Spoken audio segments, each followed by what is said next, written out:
D-Mace, Fingan, and Donick, 102.5, 106.3 The Game. Broadcasting from the Busy Bee Plumbing, Heating, and Air Conditioning Game Nashville studios, home of the $99 yearly Beehive membership, where the buzz is always about great service. Derek Mason and Adam Vingan here with you at Barrel House, inside Bridgestone Arena.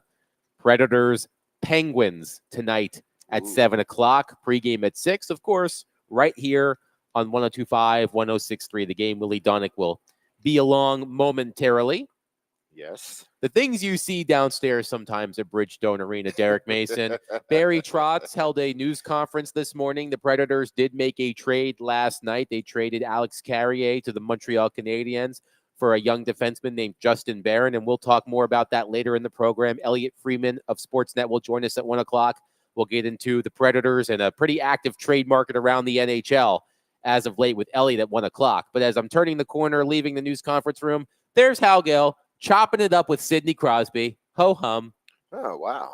Teammates, of course, on the 2009 Pittsburgh Penguins that won the Stanley Cup. But just Hal Gill having a candid conversation with one of the greatest hockey players who ever lived. One of the things you see, Besties. some of the things you see downstairs at Bridgestone Arena. Also on our program today, Mike Herndon of PaulKaharski.com will join us at 12:30. If you heard Brian Callahan's diatribe yesterday, and we sure did, David James wore out that dump button as best he could yesterday. We do have edited versions of Brian Callahan's rant, if you would like to call it that. We'll play it here in just a second. But Mike Herndon's column at PaulKaharski.com apparently compelled Easton Freeze of A to Z Sports to ask Brian Callahan the question that set him off. So we will talk to Mike Herndon, who wrote the article at 12:30. Mike Herndon, a really well-measured football analyst. I always enjoy reading his stuff on PaulKaharski.com, and I would love to get. I'm excited to get his reaction to what Callahan said, based on apparently an article that he wrote. So we'll talk to Mike Herndon at 12:30. But I actually do want to start today's show with a bit of a rant myself. Okay. And it won't be as potty-mouthed as Brian Callahan. I like my job. I'd like to keep it. So I will keep the language as PG as possible. So yesterday, I'm at my desk in the early evening. It's 5 o'clock. I turn on Stillman and Company. It's time for Jared versus Joe, one of my favorite segments of the week, because I love when Jared and Joe yell at each other. I like to see the ways that Jared pushes Joe's buttons, and it's not hard to push Joe's buttons, especially if you're Jared. This has nothing to do with Jared, by the way.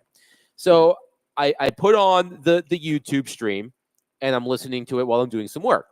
And at one point, I click over to the stream, and the live chat is popping. The live chat on YouTube for Stillman and Company, from the moment that thing goes live, there are tons of people in it. People love Jared. There are some grown men out there that simp for Jared Stillman, and that's something that we can also discuss. But that's neither here nor there. So as Joe is trying to answer a question about the Titans and about Rand Carthon, somebody in the YouTube chat says something to the effect of, "There goes Joe Rexroad again, shilling for the Titans organization so he doesn't lose access." And I got triggered by that. I admit it. I got triggered by that, because I just want to make one thing abundantly clear. In my experience in this town, I've been in this town now as a reporter for almost 10 years. I covered the Nashville Predators on a daily basis for more than 7 years as a beat reporter. So just like Paul Kaharski, just like Teron Davenport, just like Alex Doherty, people who are in this town whose job it is to follow a team every day. I did that for more than 7 years. Not once did I ever get barred from access for saying something or writing something that the organization did not like. I think that is such a weak-ass argument, and I will not stand for it. I will give you a perfect example of how this works. 3 weeks ago on this station, I spent an hour of programming telling all of you why I would fire Andrew Burnett. On the Predators flagship radio station, I spent an hour telling you why I would fire Andrew Burnett. Were the Predators happy about it? As far as I understand, they weren't thrilled about it. But you know what? They still allow me to come to games. I can still go in the dressing room. I've interviewed Andrew Burnett. I've been in news conferences with Andrew Burnett since then, and he's answered my questions. And not once did the Predators put their hand out and say, no, Adam, you can't come in here now because of what you said. So, and here's another example that hasn't even happened yet. Rand Carthon one day, hopefully, will hold a news conference. It'll probably happen after the season. More than Jared likely. Stillman will more than likely be in attendance at that news conference. Jared Stillman has spent, and again, this is not about Jared. I'm just using this as an example. Jared has spent the better part of a year, if not longer, telling all of you how incompetent Rand Carthon is, how he would fire Rand Carthon, how Rand Carthon is not good at his job, that he does not know football, all of those things. The Titans will allow Jared Stillman to go to that news conference, and the Titans will allow Jared Stillman to ask questions of Rand Carthon. Now, if Rand Carthon doesn't want to answer the question, that's on him. Yes. But the Titans will not prevent Jared Stillman from going to a Rand Carthon news conference because of all of the things that Rand Carthon said. This is my point. If you want to disagree with what we say about the Titans, the Predators, Tennessee, Vanderbilt, who knows? If you want to disagree with us on it, by all means, that's what sports talk radio is all about. But just give it a rest with this. Oh, they're not saying what they really think because they're shilling for the organization because they'll lose access. I don't care. And it's not going to happen anyway. So if you want to disagree with our opinions on things, absolutely, go right ahead. But to think that we are being purposely optimistic on certain things, maybe because we don't want to upset the organization, get out of here with that nonsense. I have zero time for that. Yeah, I mean, listen, I can't speak for every journalist out there or reporter out there, but I do know about some of the guys here. And, you know, what I gather, and I've been here half my life off and on, and I'm 50 years old. I have not seen a situation, even Paul, because Paul can be that extreme right or that extreme left sometimes. Even Paul, I have not seen a reporter, journalist sort of curtail what they really want to say because they're afraid of what the organization, be it the Titans or the Predators, guys men and women that I have experiences with. I don't think they've ever curtailed or skirted away from asking a tough question or making a statement that they believe is true, whether good or bad, about the organization. I have not seen an individual sort of shy away from giving their opinion. Now, are some people measured in what they say? Absolutely. That would be a good word to describe it. We are on this program. We're measured. Exactly. Jared, let's just use Jared again as the example because it was his show that I was listening to when all of this happened. Jared is not as measured. Jared is comfortable saying this guy sucks and that guy sucks and this guy's stupid. That works for him. Yes. That's not my style. I feel that I can say similar things without being as blunt or brash as Jared, but it works for Jared. It's made Jared very successful. I'm not criticizing the way that Jared goes about doing his job because it works. You listen, you either love to listen or you hate listen, but you listen. But that's not who I am. That's not who Willie is.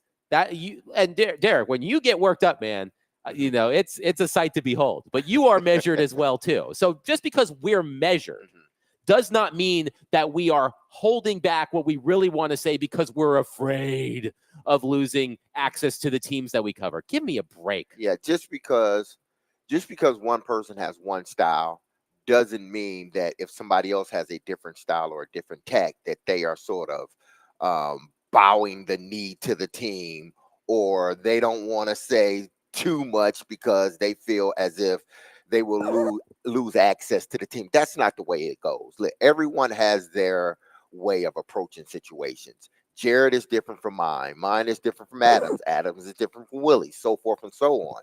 So you just can't listen to one person and then if the same person, if I come behind that one person that you've listened to, and you may like the way he or she addressed it, or was blunt about it, that doesn't mean that if I don't come at it with that same energy, that I'm trying to then, be really sensitive, or I don't want to upset the organization because I'm in fear that I may lose access.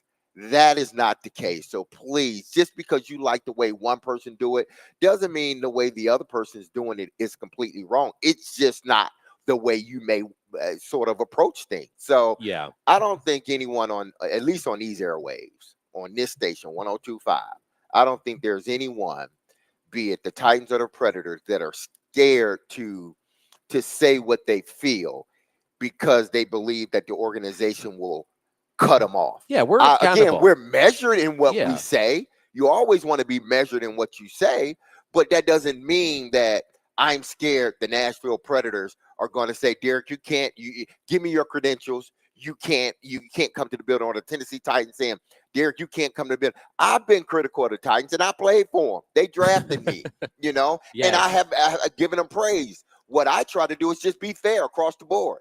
I'm gonna criticize you when there's criticism that needs to be had, and then I'm gonna praise you when there's praise need to be had. So but that doesn't mean that if I don't come at it the way Joe does, or Jared, Robbie, or Chase, Robbie, or it Big doesn't Joe, mean it that doesn't matter. all of a sudden, like, oh, I'm scared, or I don't care what the organization thinks. I do care what the organization thinks, but that doesn't impede me from doing my job. Do I care what they think? Absolutely, but I'm still going to say what I need to say, and I'm going to be measured in saying it. But it's going to be my truth. If they are playing bad, I'm going to tell you why I believe they're playing bad. If they're playing good, I'm going to tell you why I believe they are playing good. Point blank. So I don't think no one on these airwaves here are worried about, losing access to either the Titans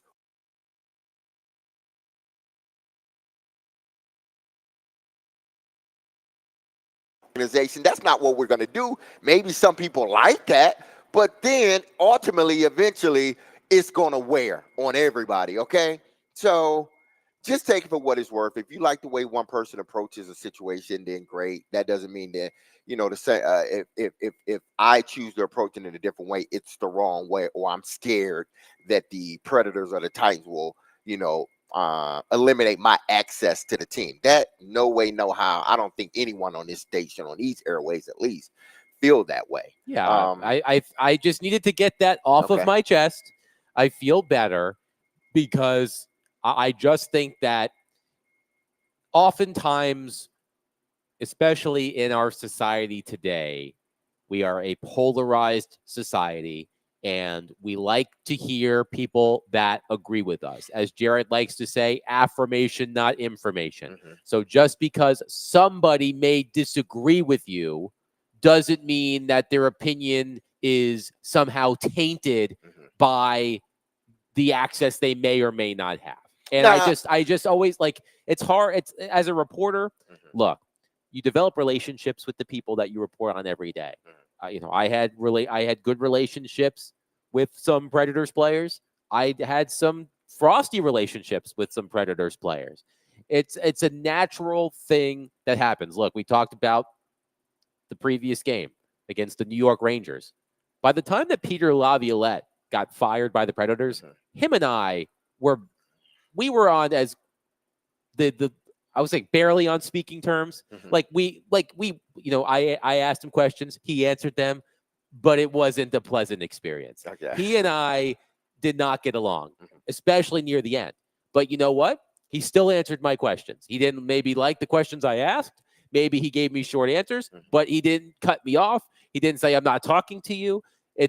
There's a give and take when you are in the position that someone like me used to be in, and one texter says, if Paul Kaharski hasn't lost access to the Titans, everybody is safe. And that is completely true. So this is I just wanted to take this first segment to get this off my chest. I just because it is with the Titans.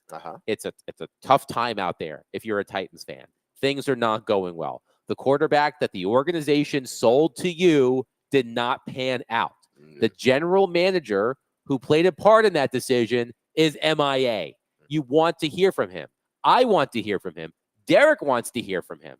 He has done himself a complete disservice by being invisible. Barry Trotz just held a news conference within the past hour, and he'll be on with Jared at 5 o'clock, but he held a news conference downstairs discussing the trade of Alex Carrier to the Montreal Canadiens, but he talked about what his plan is moving forward. That what it sounded like to me, he did not say this specifically. Reading between the lines, I think Trotz conceded that this season might be somewhat of a lost cause. That the Predators would probably will need an improbable run to get back into the playoff race. But he was talking about setting themselves up for the future. They're getting younger. They're creating cap space. They have all of these assets. He said, don't be surprised if I make another move. If something is out there that I want, I will go after it. And now I have the resources to do that because I've saved some cap space. I have these draft picks, all of these things.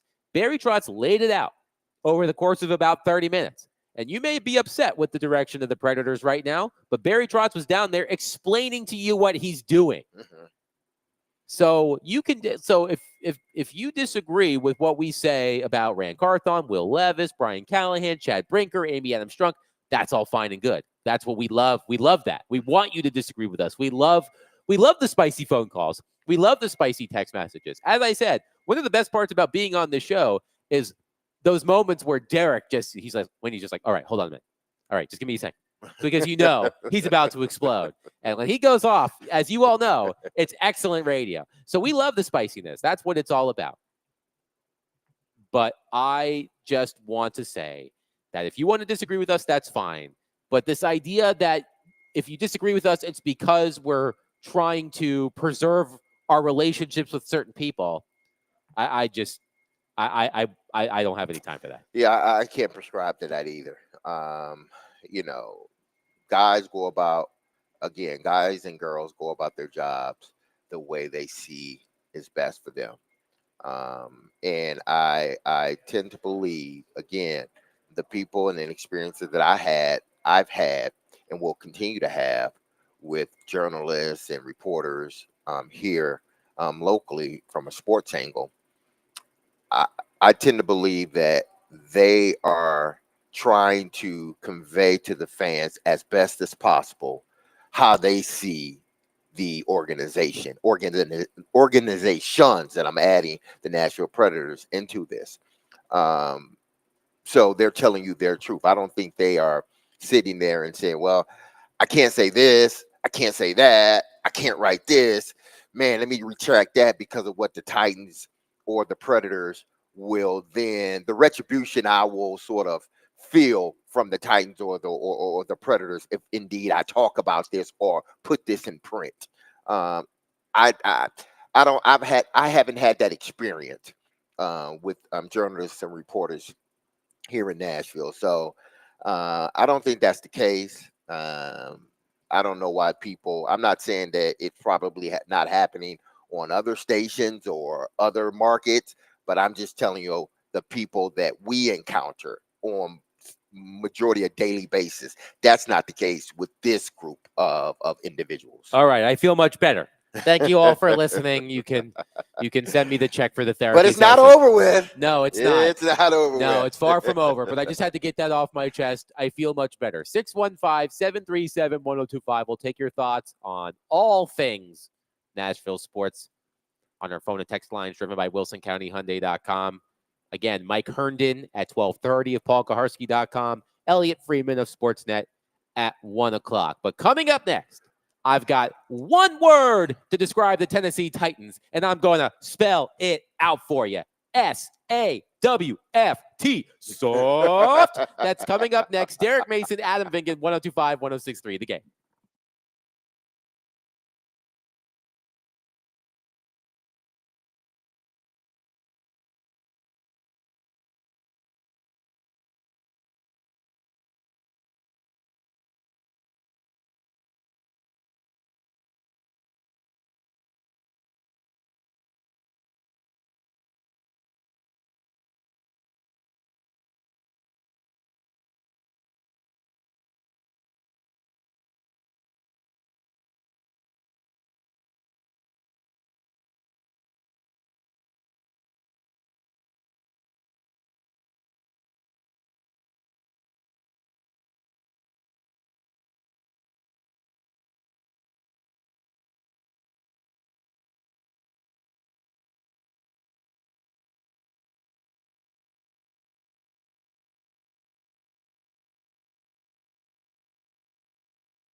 There's a lot of folks who think this team is soft physically and mentally. How would you respond to that idea?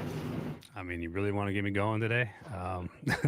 Yeah, I think, to be honest with you, I think it's complete and total bull. If you want my honest opinion, these guys are tough, man. They go after it every day. They play hard as hell. And there's at no point have we ever put on tape at any point this season that this is a soft football team. Like I can't even wrap my mind around how that would even be a conversation. I mean, just because we don't win games doesn't mean we're soft. These guys play their ass off. They play hard. They play physical. You can ask any team that plays against us that when they come off the field, they know they played us.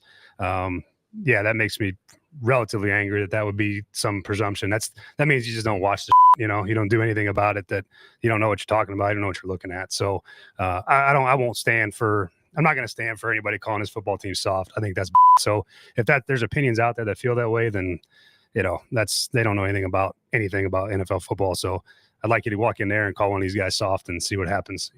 This is not a soft football team at all, mentally or physically. And I think one of the things mentally that's really been impressive about the team is that the way that they keep fighting through the way that this season has gone. They've not shown at any point that they're not up to the task. They come out every day and work. They have, I'm really, you're going to really get me going now. These guys come out here and they do everything possible to win games. And if there's any assumption anywhere that's outside of this building, again, we don't focus on all those things, but there's no possible explanation to say that this team is soft any way, shape, or form, mentally or physically.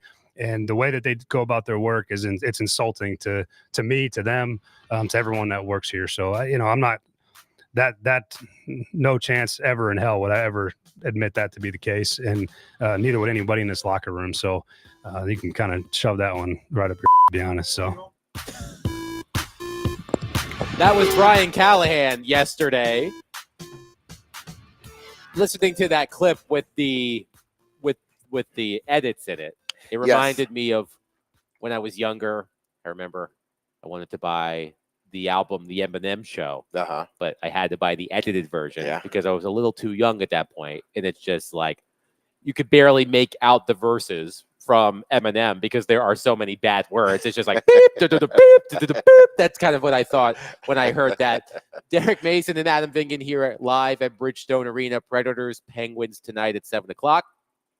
But that comment, Derek, got a lot of play. You said it showed up on SportsCenter. Yes, it was on First Take this morning. First Take. And look, if the Titans make it on First Take, it's a big deal because they've got other things that they need to talk about, like the Jets and Aaron Rodgers and the Jets. And, they've got – and look, there's a story that Jerry came out. Jeudy and the Jets and Aaron Rodgers. Yeah, there's a story that came out today in The Athletic about Jets owner Woody Johnson and the dysfunction of the Jets organization. We'll touch on that in a little bit. This is what I'll say to you. Yes. If you're a Titans fan upset with the current state of things, it could be worse. Yeah. You could be the Jets. So I guess there is a silver lining in that after all. But I listened to Brian Callahan's comments yesterday, and we were carrying that news conference live. We were certainly not expecting that response to that question. We weren't even expecting the question. The question was asked by Easton Freeze of A to Z Sports. Now he getting some shine. He is. And Easton wrote a story at A to Z Sports explaining the decision to even ask that question. And he said that this idea that the Titans are quote unquote soft is a relatively popular and growing one amongst those on the outside looking in at the Titans organization. Callahan coming into this job off the heels of a Mike Vrabel tenure is certainly a part of this discussion, both consciously and unconsciously. Callahan was never going to hold a candle to the toughness brand of Vrabel's time in Tennessee. Whether the actual toughness is all that different or whether Vrabel's style of toughness was actually always a good thing is a different discussion entirely. And then he did mention that the timing of this question was a result of an article by Mike Herndon at paulkaharski.com. And as I said, we will have Mike Herndon on the show at 12:30 to discuss the article and what he's been seeing from the Titans. But I think two things can be true, Derek. I wouldn't call the Tennessee Titans football team, solely the football team, I wouldn't call them soft. I'm always a bit we were talking about things we say and access and all of those things, for example. I am not one to call a professional athlete soft because I can admit that I couldn't do the things that they do. So it is, if I were asked to do the things that Jeffrey Simmons is asked to do, I wouldn't be able to do it. I have absolutely no right to refer to him as soft. I'm just using Jeffrey Simmons as an example. So I don't have, that's not in my vocabulary when talking about professional athletes. So do I see this Titans team as soft? The players? I don't see that. They're not good. The team isn't good. I think soft and bad are two different things. Now, here's the other side of the coin. If you want to call the organization soft because the general manager doesn't hold himself accountable by making himself available, that the owner is the same way, and you want to call that soft, I have time for that argument. But when it comes to the players on the field, I'm not sure I can get there referring to them as soft. And Derek, as a professional athlete, for as long as you were, I have to imagine that the word soft is probably one of the biggest insults that can be hurled at you. One, let me say this, because I heard Big Joe say this morning, that based upon and Chase echoed it, and again, it's their opinion, but just like anything else, I think we all are in a position to, if you hear an opinion, either tell why you agree with it or tell why you disagree with it. Not necessarily saying, hey, listen, they're wrong, because that it's their truth. Whatever they believe their truth is their truth as it is mine. But I hold on to mine a little bit tighter because I spent years in locker rooms, like a bunch of years, half my damn life, damn near, I spent in locker rooms. And the suggestion from Big Joe and Chase, again, it was their opinion. I get it. That because of the way Brian Callahan chose to react to that question means that he believes his job is in jeopardy. I think that's completely false. I think what it is that he's frustrated with his team. He knows the problem that his team have. He knows that what those problems are, and he also knows that it is far from a team that is soft, so to speak, mentally nor physically. And when someone brings that to me or to him, that's one of those things that kind of, okay, I've tried to navigate myself around all of these questions that have been asked of me week after week. And hell, I got to do it because my team's not good. But I got to find a way to navigate through all these questions and answer them in a way that I'm being genuine to the reporter, but I'm more importantly being genuine with my organization. So I'm navigating my way through that. And then you get one of these questions that, like, seriously, is that the question you're asking me? Like that? Like, my team hasn't shown that. Have they shown they're a good team? No, they haven't. But that thing that you are talking about, they hadn't shown that. So that does irritate me in a way that those other questions haven't. Because we can go to, if you say my team's bad, okay, we can go to the film and watch it. I can only say so much. I could try to navigate around those questions and answer them in a way that I give you what you somewhat want, but I'm honoring my organization as well too. But when you throw a question like that, what do you point to? What are you pointing to? Oh, so you bring, and this is the problem that I will address with Herndon. Because listen, Mike does his job better than I can ever do it.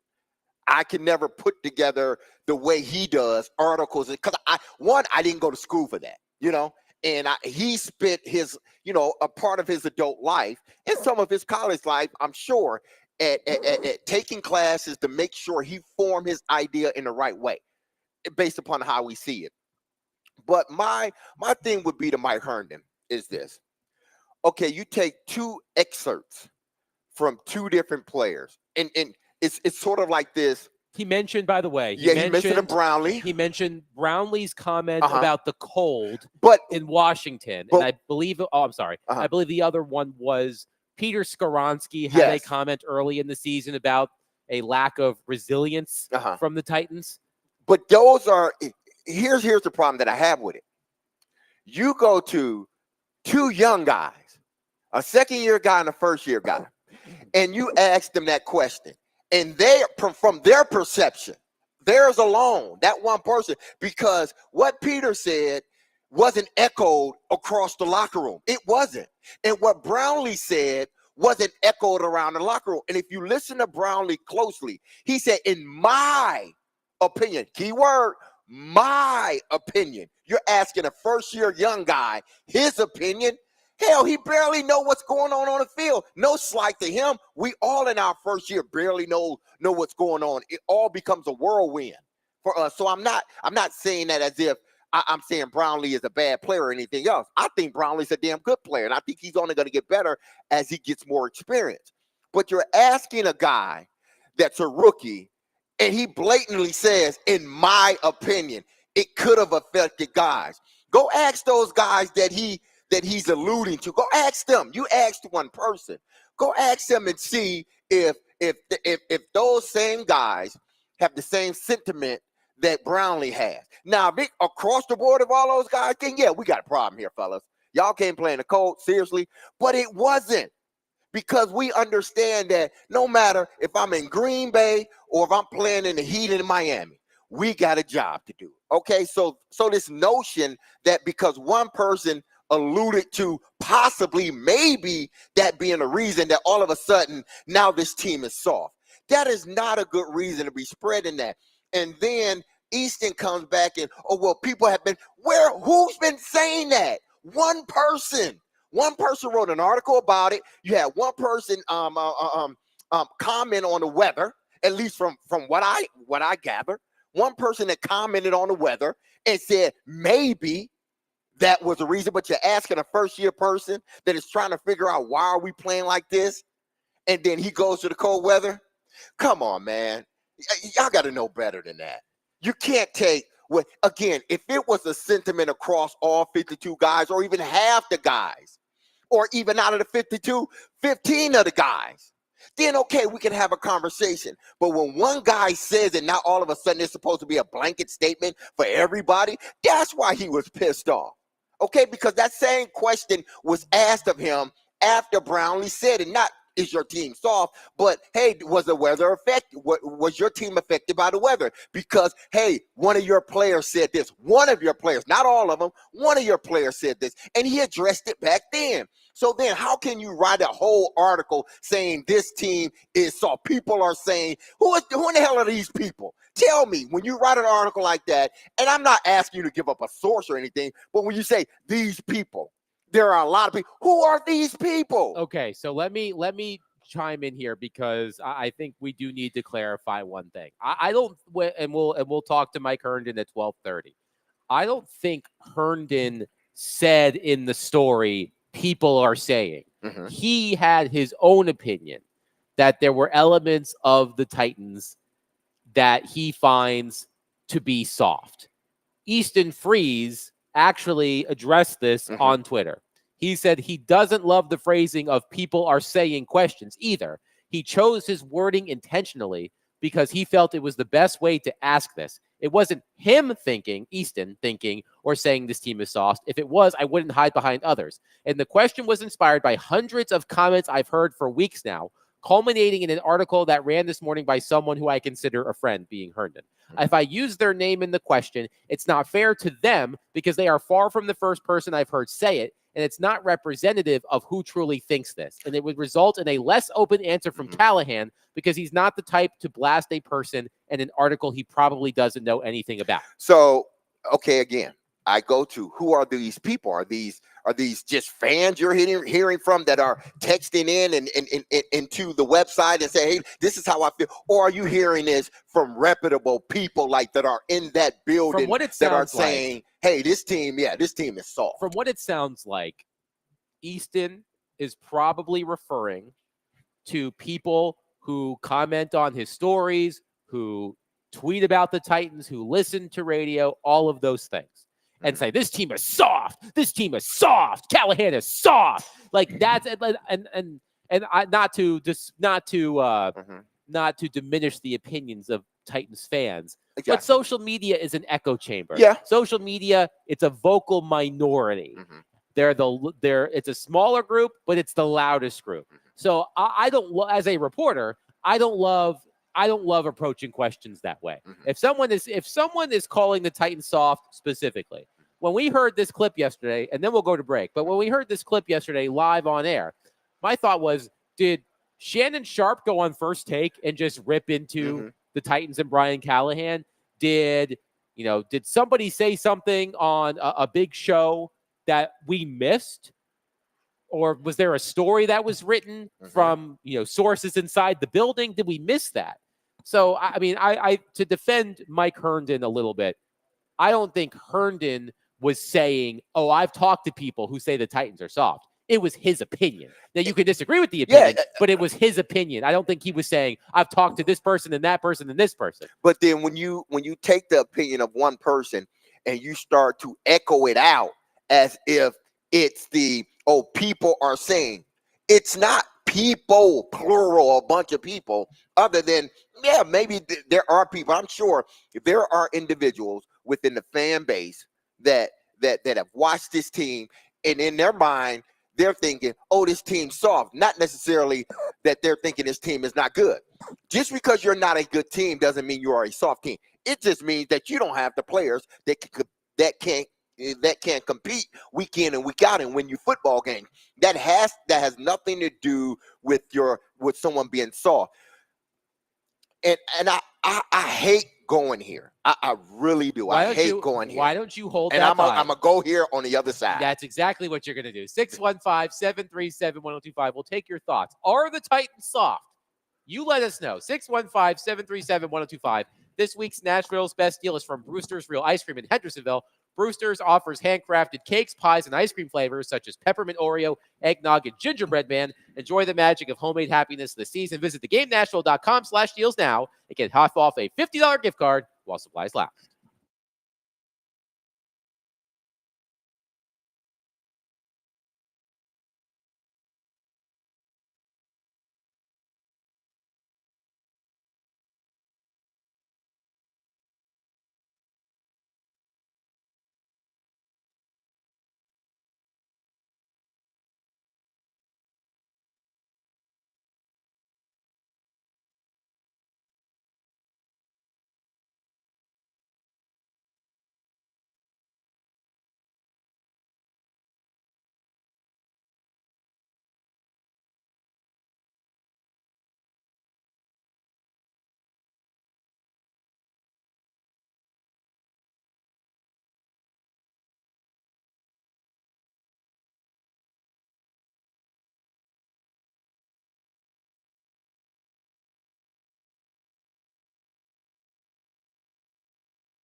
I saw that in camp. I think we did a good job. Yeah, I mean, we certainly haven't shown that so far. I think the whole team and offense especially is when adversity has hit. I think we've just kind of been like, oh well, here we go, and that's why we've been losing really, is because we haven't really been able to bounce back from adversity. And I saw that in camp. I think we did a good job of that in camp when we would have some struggles or maybe a bad drive or bad play. I thought we'd bounce back a lot, and we got to get that back because that's really why we're losing games. We've been leading in every game and kind of just giving it away at whatever that inflection point was and not been able to bounce back. That was Peter Skoronski near the start of the season. That was one of the comments that Mike Herndon pointed to on paulkaharski.com when he was questioning the Titan softness. Now, Derek, you've had to bite your tongue during the break. You were about to get started. Yeah. But before we get there, DeJuan is on our phone line, driven by WilsonCountyHyundai.com. DeJuan, thank you for calling. Please go ahead. Yeah, I think if someone's referring to football and you mention the word soft, the first thing you'll think of is defense. Because if you're talking offense, it's scheme. But if you say somebody's soft and we're talking football, you're going to say defense, but we had a top 5 defense in the first half of the season. And yards allowed, I think we was number 1 for a few weeks. So it don't make sense. And if you ever played football before, you might be great at defense, but if you can't score, if you ain't got a quarterback that's handling the job, the CEO of the team, then your morale going to drop. And then eventually you're going to be like, well, we ain't going to win anyway. So I think that's a ridiculous point for someone to call the Titans soft. We just don't have a quarterback. Thanks, DeJuan. Trey is on our phone line, driven by WilsonCountyHyundai.com. Trey, thank you for calling. Please go ahead. Hey, my guys. How y'all doing? Good, Trey. Doing well, Trey. Hey, I just wanted to say, in my opinion, I believe that the Titans is soft. I believe they play mediocre. I believe that they let these teams come in here and whoop us like some school kids. Yeah, you soft, and then you're going to have the audacity to ask these fans to spend money on the stadium, and you can't even win a game in the old stadium. What is that about? Thank you for calling. Thank you for calling, Trey. Hey, listen, Trey got some points here. Trey, from the standpoint of, y'all ain't winning and y'all asking us to pay for some tickets to a new stadium that y'all building. Y'all ain't even winning in the old stadium. I mean, so, he does have he got a point there. I'm not going to dispute that point whatsoever. But all right, let it go. Jokes aside, let it go. I would dispute the notion that because they're not a good team, that automatically means that they are a soft team. I heard what Peter Skoronski said, and that has nothing to do with being a soft team. He said maybe, kinda. I feel sometimes, we were able to do it in mini camp or camp, and then we aren't able to do it in during the game. Here's the difference, and see, this is why you got to understand when you talk to young guys and when you talk to veteran guys, older guys, the answers tend to be different. Or they tend to phrase them a lot different than what a young guy phrases them. Peter Skoronski, I would have said, and I believe I said back then, like, you can't be speaking for everybody. Listen, you know why? This is what Peter Skoronski said is an example of, you know what, people? Not a soft team. That's not an example of a soft team. That's an example of a not good team. Yes, bad and soft are two different things. I heard what Trey was saying, that the Titans, look, we saw them get their doors blown off by the Bills and their doors blown off by the Lions, and the Commanders whipped them right from the start of the game. To me, that's not soft. That's bad. Like, tough players are bad. Yeah. Just because if your team is bad, you are not also soft. The two are not the one and the same. I think I'm not picking on Trey here. I do think that people are kind of sort of blending the word soft with the word bad. Yes. The Titans are a bad football team. Nobody can argue that. If you try to argue it, man, I commend you on giving it a go, but nobody is going to be convinced. They are a bad football team. They are not, but just because they are bad does not mean they are soft. And people, listen, I'm not here because if you've made up your mind that this is a soft team, by the way that they played or the way that they have been playing, I can't change your mind. I'm not here to change your mind. I'm just here to explain why I believe what you are saying isn't correct. I'm not here trying to change your mind, because I know I ain't gonna change your mind. The only thing that's going to change your mind is the Titans winning football games. That's the only way it's going to change the narrative for you, if that this is a soft team. By no means does a bad team equates to a team being soft. I want to say that one more time. It by no means does a bad team with a bad roster mean that they are a soft team. Bad teams can be physical. Bad teams can go out there and give you all they have each and every week. But the point and the fact remains, you are a bad team with a bad roster. Yeah, you got a bunch of, mentally bad dudes that'll run through the wall for you, but they just don't have the skill set to go out there consistently and beat teams that they need to beat in order to get to where they're going. So again, this notion that just because they are not winning, that they're a soft team, is an asinine assumption of the Tennessee Titans. Are they a bad team? Yes, they are a bad team. We've been telling y'all this the whole season. Hell, I alluded to it 2 years ago. This is a bad roster, and it's gonna show, and it has been showing. But by no way does that mean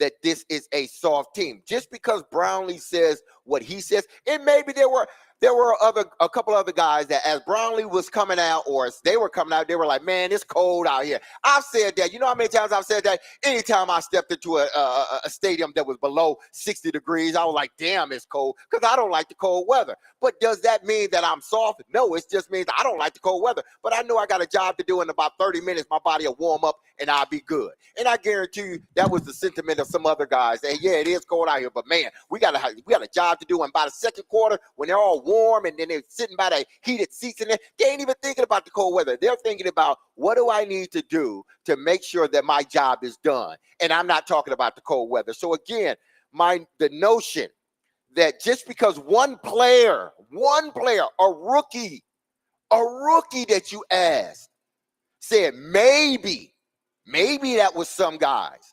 No, that doesn't mean that this is a soft team. What you need to be doing, on all honesty, attacking that player. Just attack that one guy. Don't attack the whole team because of one thing that was said by a rookie guy that's still trying to figure it out himself. If he had an opportunity to take those words back, to rethink about what he said, I guarantee you he would not put that in anything that he was saying, that the cold weather and maybe some guys thought that way. He wouldn't do it. Sort of latch on to give you a reason why maybe, like he said, maybe that's the reason that we lost. No, you lost because you're a bad team, and it had nothing to do with the cold weather. 615-737-1025. We'll continue this conversation. We'll get to your calls and texts on our phone line, driven by WilsonCountyHyundai.com. Tune into 94.9 The Fan tonight. For Vanderbilt women's basketball, the Commodores will take on Dayton with a 6 o'clock tip-off, and the pregame show will begin at 5:45. Coverage is also available on the 94.9 The Fan app and at 94.9thefan.com.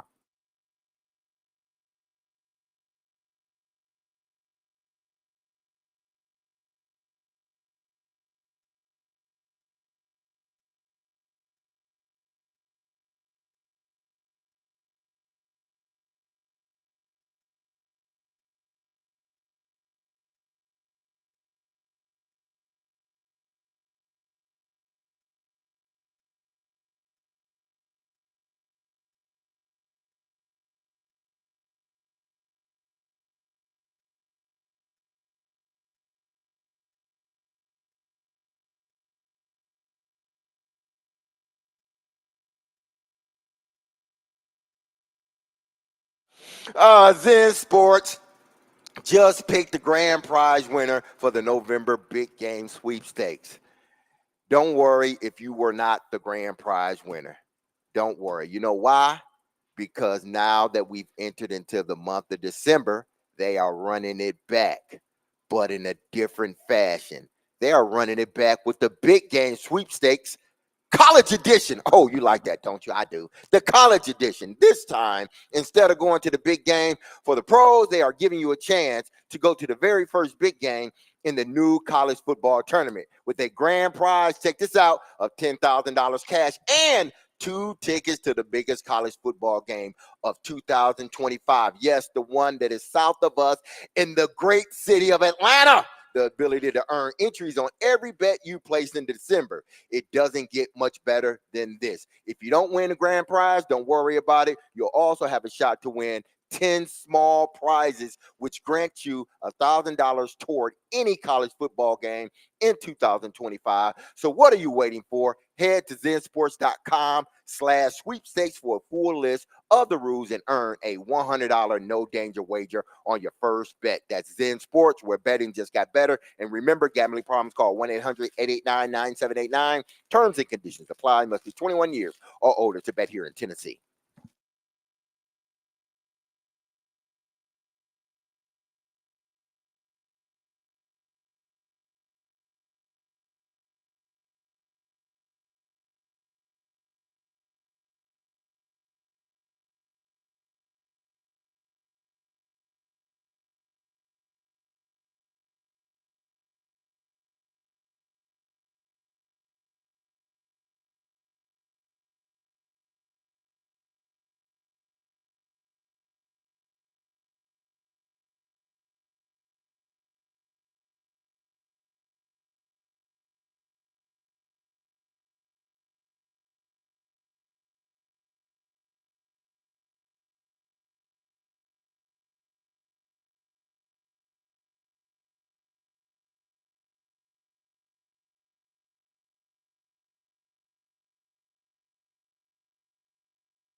D-Mace, Fingan, and Donick, 102.5, 106.3 The Game. Broadcasting from the Busy Bee Plumbing, Heating, and Air Conditioning Game Nashville studios. Home of the $99 yearly Beehive membership, where the buzz is always about great service. Derek Mason, Adam Fingan, Willie Donick has joined us here at Barrel House, Bridgestone Arena. Predators, Penguins tonight at 7. Pregame at 6, of course, right here on 102.5, 106.3 The Game. Talking about the Titans and whether they're soft. Hello. Willie, as we discussed, Derek and I did, David James wore out that dump button at the end of our show yesterday. We really didn't have much time to react to Brian Callahan's response to that question from Easton Freeze on whether or not the Titans are soft. Now that you've had some time to digest it, what do you make of Callahan's response? I don't think I've changed my my initial reaction of analyzing a team that is clearly under a first-year head coach, struggling with attention to detail, struggling with discipline, and we marked it. How do you quantify those things? Attention to detail, discipline. Penalties. They're number 2 in penalties. They are, I think, tied for 29th or 30th in plus minus take.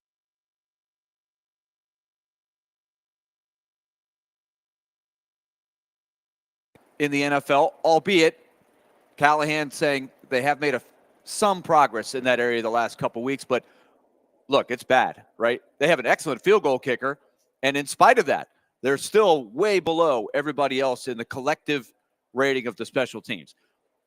They're losing big on the margins. If they were better in those areas and they had anything close to average quarterback play, you could see a team that would be more like the team they're playing this weekend in the Colts, a reasonably 500 kind of team that's battling, that could have stayed in the race longer. To me, that is different than saying the team is soft. I think those are two different things. People may differ on that, and I realize we're going to have Mike Herndon on, who was the one that I think started this whole thing, which had I don't think he meant to start. No, but his article, I think, his article inspired the question. Yes. And he certainly got an answer, right? I also think Brian Callahan took advantage of that question to really try to defend his team, probably, and I think he's hoping it energizes his team and has a team that has a little chip on their shoulder and doesn't just play out the string, go 3-14, don't look competitive to where it really looks like just a bad season all around. If he can at least rally them where they're playing together.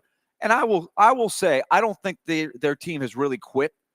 They've played awful at times. They've looked terrible. But I don't think I've seen a team that just doesn't play hard. So my take is the same. I think undisciplined, lack of detail, but that's different than saying a team is soft. Team. Yes. Yeah. Clay is on our phone line, driven by WilsonCountyHyundai.com. Clay, thank you for waiting. Thank you for holding. Please go ahead. Clay. Is it Clay? Is Clay there? Clay, go ahead. Hello? Yes. Go ahead, Clay. You got me? Yes. Willie, I hadn't talked to you in a long time. How you doing? Hey, Clay. My take on this is I agree with the Mace. Saying the team is soft and just saying, frankly, the team is bad. That's two different things. This is a bad football team. This is a bad roster, just like the Mace said. But I don't think they're soft. I think, when you look at when they build leads, in the first half, like they did against the Bengals, I mean, that tells me they haven't quit. And it's just a bad roster. And the Bengals, quite frankly, scored 24 points off turnovers. There's the difference right there. I mean, 24 of their 37 points come off turnovers. And it could have been more, Clay. Thank you for calling, Clay. You know what's interesting to say? Point. Yeah, just thinking about what he said. How many guys?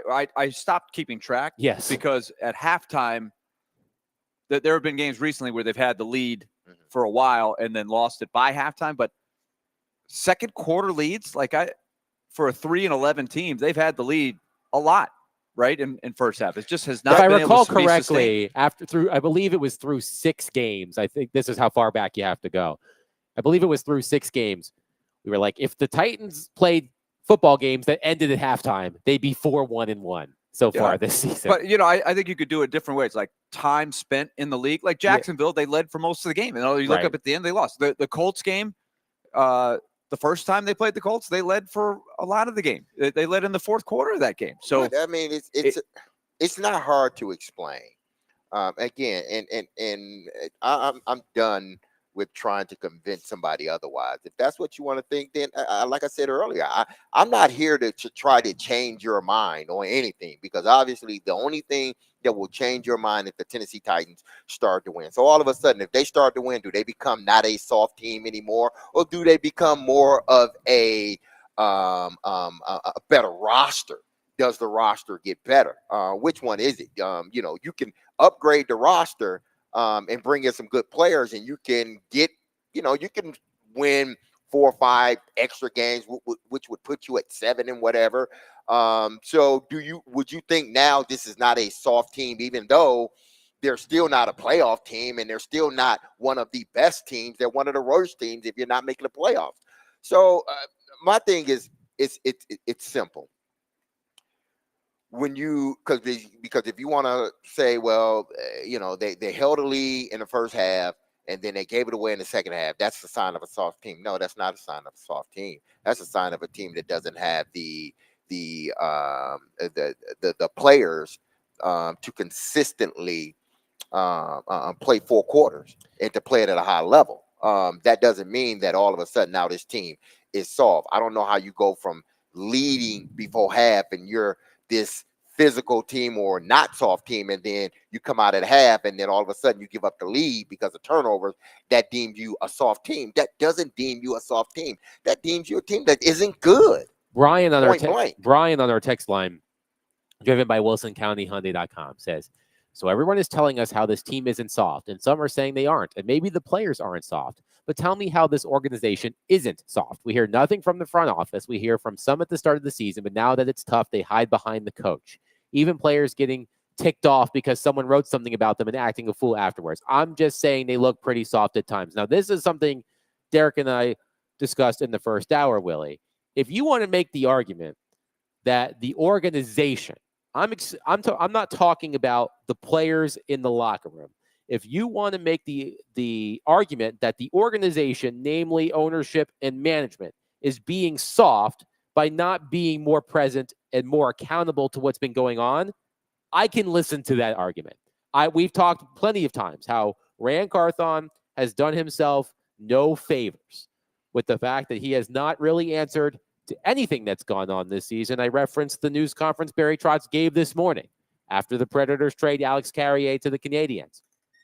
Barry Trotz laid everything out for the people in that room as to what's going on, why he made the trade, what he's looking to do in the future, acknowledging in no uncertain terms that this season is, for lack of a better term, lost. It's slipping away. It's slipping away. Best, right? And he acknowledged They're that. running out of time. Right. He acknowledged that and talked about the reasons why he made the trade he did and some of the other moves he's made and what his plans are. And that that, despite the fact that the Predators are struggling this season, that does lend itself to some goodwill. So if you want to make the argument that the organization, namely ownership or management specifically, is soft because of their lack of accountability, I can hear that argument. But soft, okay. But the article and the question to Brian Callahan had nothing to do with that. I agree. If you want to extrapolate or build on that, I do agree with what you're saying, 100%. But I that has nothing to do with the team playing soft. No, on, they're two on the separate football things. Field, they're right? two separate things. I am not calling the 53 players on the Titans roster. I'm not there on calling them soft. As we have said many times, bad and soft are two totally different things. I am not there on that. If you're talking about management, if you're talking about Carthon, if you want to lump Amy Adams Strunk into this as well, if you want to talk about that being quote unquote soft, I can hear that argument more than the team is soft. The players. You know what? I'm gonna say this. And listen, if you take offense to it, then damn with you. I don't care.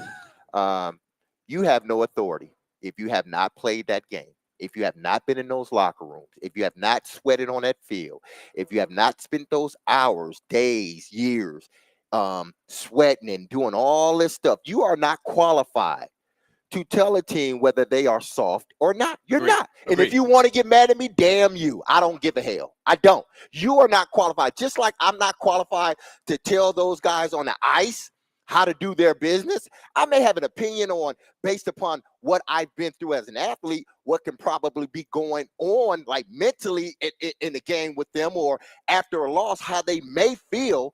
But I still, even though I played the professional sport of football, I can't tell them, oh, y'all are soft on that ice, because I haven't been in that locker room. I don't understand what they're going through and what they're doing. So you are not qualified to tell them they're soft. Mike Herndon, Easton, anybody else. If you have not been in those locker rooms, playing with those guys, sweating in meetings, doing all those things, watching guys rehab, getting back on the field, getting hurt, doing their best to try to make sure they're there for their team. If you haven't been in it, yes, I'm going to say it. And anybody want to get on these airwaves and say opposite, you can say whatever you want to say. But this is what I am going to say, and I'm going to reiterate.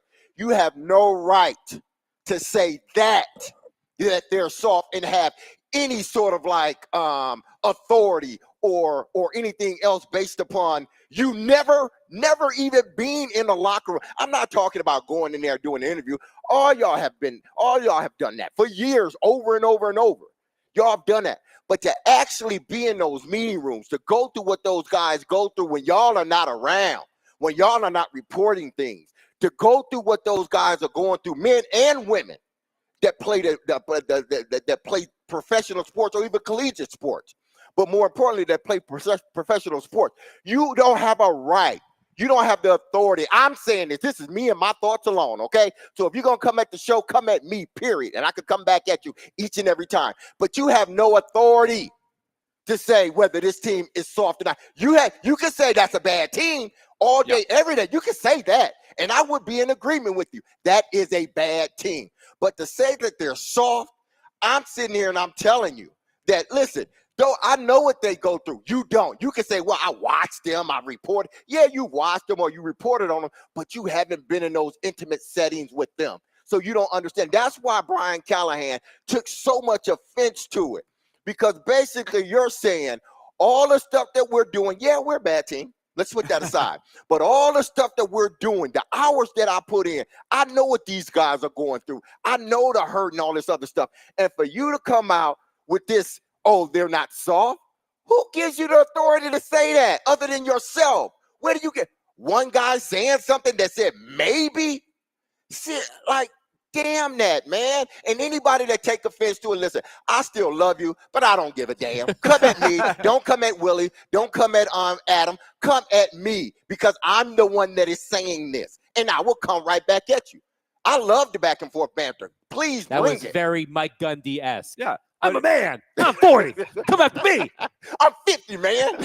You can come at me too. No, I'm just because I'm on your side. It's just like when you call somebody soft, it cuts to the core. Exactly. It is an emotional. Are they a bad team? Yes. And especially when it's coming from somebody in the media. If it's coming from the opposite team and they accuse you of being soft, you're going to have a reaction. Exactly. For sure. But it's coming from a competitor who thinks that about you, and you go, oh, you think that about. But it's going to elicit a response every time. And it is different than saying this is why a team has been ineffective, inefficient, etc. And that's why I don't agree with Big Joe when he said. Right, and that's why I don't think we should get into the whole Rand Carthon, Amy Adams thing, because that's a whole different thing. That's a whole different thing. It's a whole different thing. It is a different thing. The soft, let's not get into that. Soft, when you're talking about a competitor on the field, that strikes a chord, and that's what we're talking about here. We're not. The other things are legitimate issues, but let's not tie them together. No, absolutely. That's my point. If you want to argue about the quote unquote softness, because you're not hearing from the people who make the decisions about this bad football team, I can acknowledge that argument. I could listen to that argument, but we're talking specifically about the players on the field. They are a bad team. Nobody is disputing that. They are bad. Nobody is disputing that. 615-737-1025.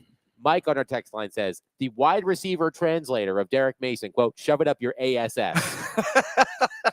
but listen, and by no means, if you've listened to me long enough, you know that I don't mind the back and forth banter with someone else. If they want to call in and say, Derek, I don't agree with you, or if they want to text in and say, no, this is, hey, listen, I love the back and forth banter. But the thing that I'm saying here is this, that you can call, text, you can write that this is a bad team. Write that all day, because you know what? I agree with you. And I think that the sentiment is across the board. We've said that this Titans team is bad. They were bad last year. Hell, they were bad the year before. Okay. But to sit here and say that, this team is a soft team based on a rookie saying maybe the Right. cold weather. That's maybe, a whole other thing. They're know, cherry picking a exactly, quote from one guy. But I know that it doesn't affect me. Well, man, if it doesn't affect you, why you bring it up, dude? Like, that's an ass. Brownlee, I would suggest, and I like Brownlee. I like him as a player. Don't know him much as a person at all, other than when we interviewed him in camp. But as a player, this is 101. Do not lump how you feel and your perception with the whole team, because then you give people an opportunity to use it back on you, when in actuality, you didn't mean the whole team. You should have just been talking about yourself. And I don't want to believe that the cold weather affected you, but hey, you brought it up. You want to say it affected you and you only? Then okay, but don't allow that to be a blanket statement for the whole team. Just like Peter Skoronski, what you described is a not good team, not a mentally tough team. Peter, you got to understand, in this league, it's not like college. It's not like college. When you're not good, it shows up, and it shows up very quickly. You're not playing St. Mary's of Augustine, okay, when you're out there, because even as a bad team in the Big Ten, you can beat a St. Mary's of Augustine, okay? When you're playing in the NFL, when you're bad, it shows, and it shows very quickly, and it has nothing to do with your team being soft. It just means you are not a good team. So what's saying, Peter, are you soft? Should I call you soft, Peter? Should I call you soft, Brownlee? I'm sure y'all would want to fight me if I said that. I'm not saying that about y'all too. So y'all shouldn't assume or shouldn't make that blanket statement about your teammates or give any indication that someone else can use your words to then sum up, this team is soft. Because essentially, that's what the both of y'all did. Y'all gave the reporters, not that they were asking for it, they're just asking questions as they always do, and good ones. But when they ask the question, you also flip it to say the first thing that comes out of your head. And then what happens, what you got to learn is, first-year player and second-year player, that what you say when you're not a good team, you give people the opportunity to take those words and do whatever they want with them. 615-737-1025. Coming up next, Mike Herndon, who's provided us with a lot of content today. Thank you, Mike Herndon, from PaulKaharski.com, will join us. We'll ask him about his thoughts on the Titans, where this idea came from, and more. Great Titans analyst. We'll get into the entire team with Mike Herndon. Coming up next, 102.5 The Game and Cromwell Media have teamed up with the Nashville Predators for Coats for Kids, benefiting the Boys and Girls Club of Middle Tennessee. Donate a new or slightly used coat at the Fordyce Centers in Antioch, Bellevue, and Clarksville. Also tomorrow, catch us at the Fordyce Center in Bellevue from 9 a.m. to 6 p.m., giving away swag and tickets to an upcoming Preds game. So DVD will be live at Fordyce Center in Bellevue, as well as Stillman & Company and Chase and Big Joe. You will coat donations will also be accepted at the Preds home game at Bridgestone Arena on Saturday, December 21st. For more information, visit thegamenashville.com/coats.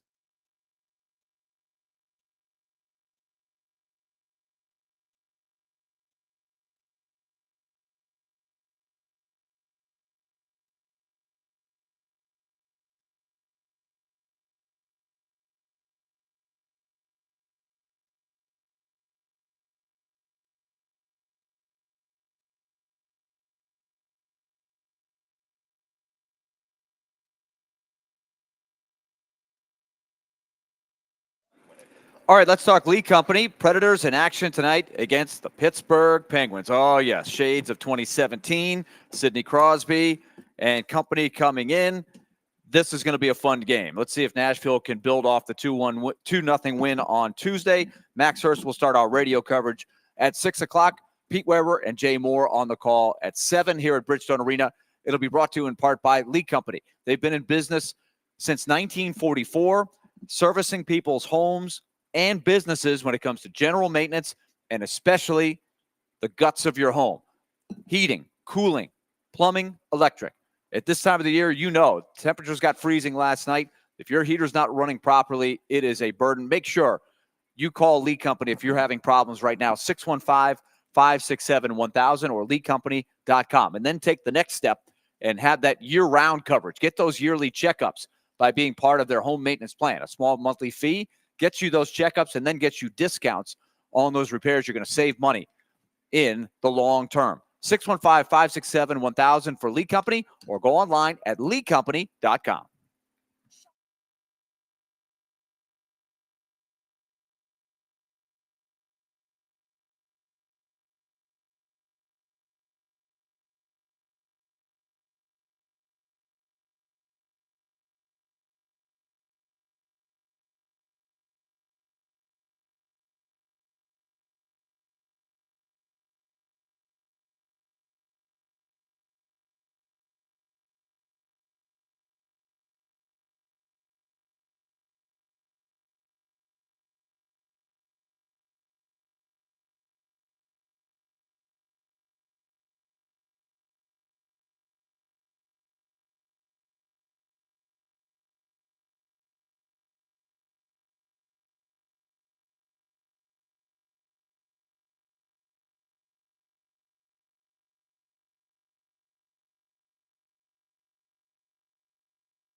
Tune into 94.9 The Fan tonight for Vanderbilt women's basketball. The Commodores will take on Dayton with a 6 o'clock tip-off, and the pregame show will begin at 5:45.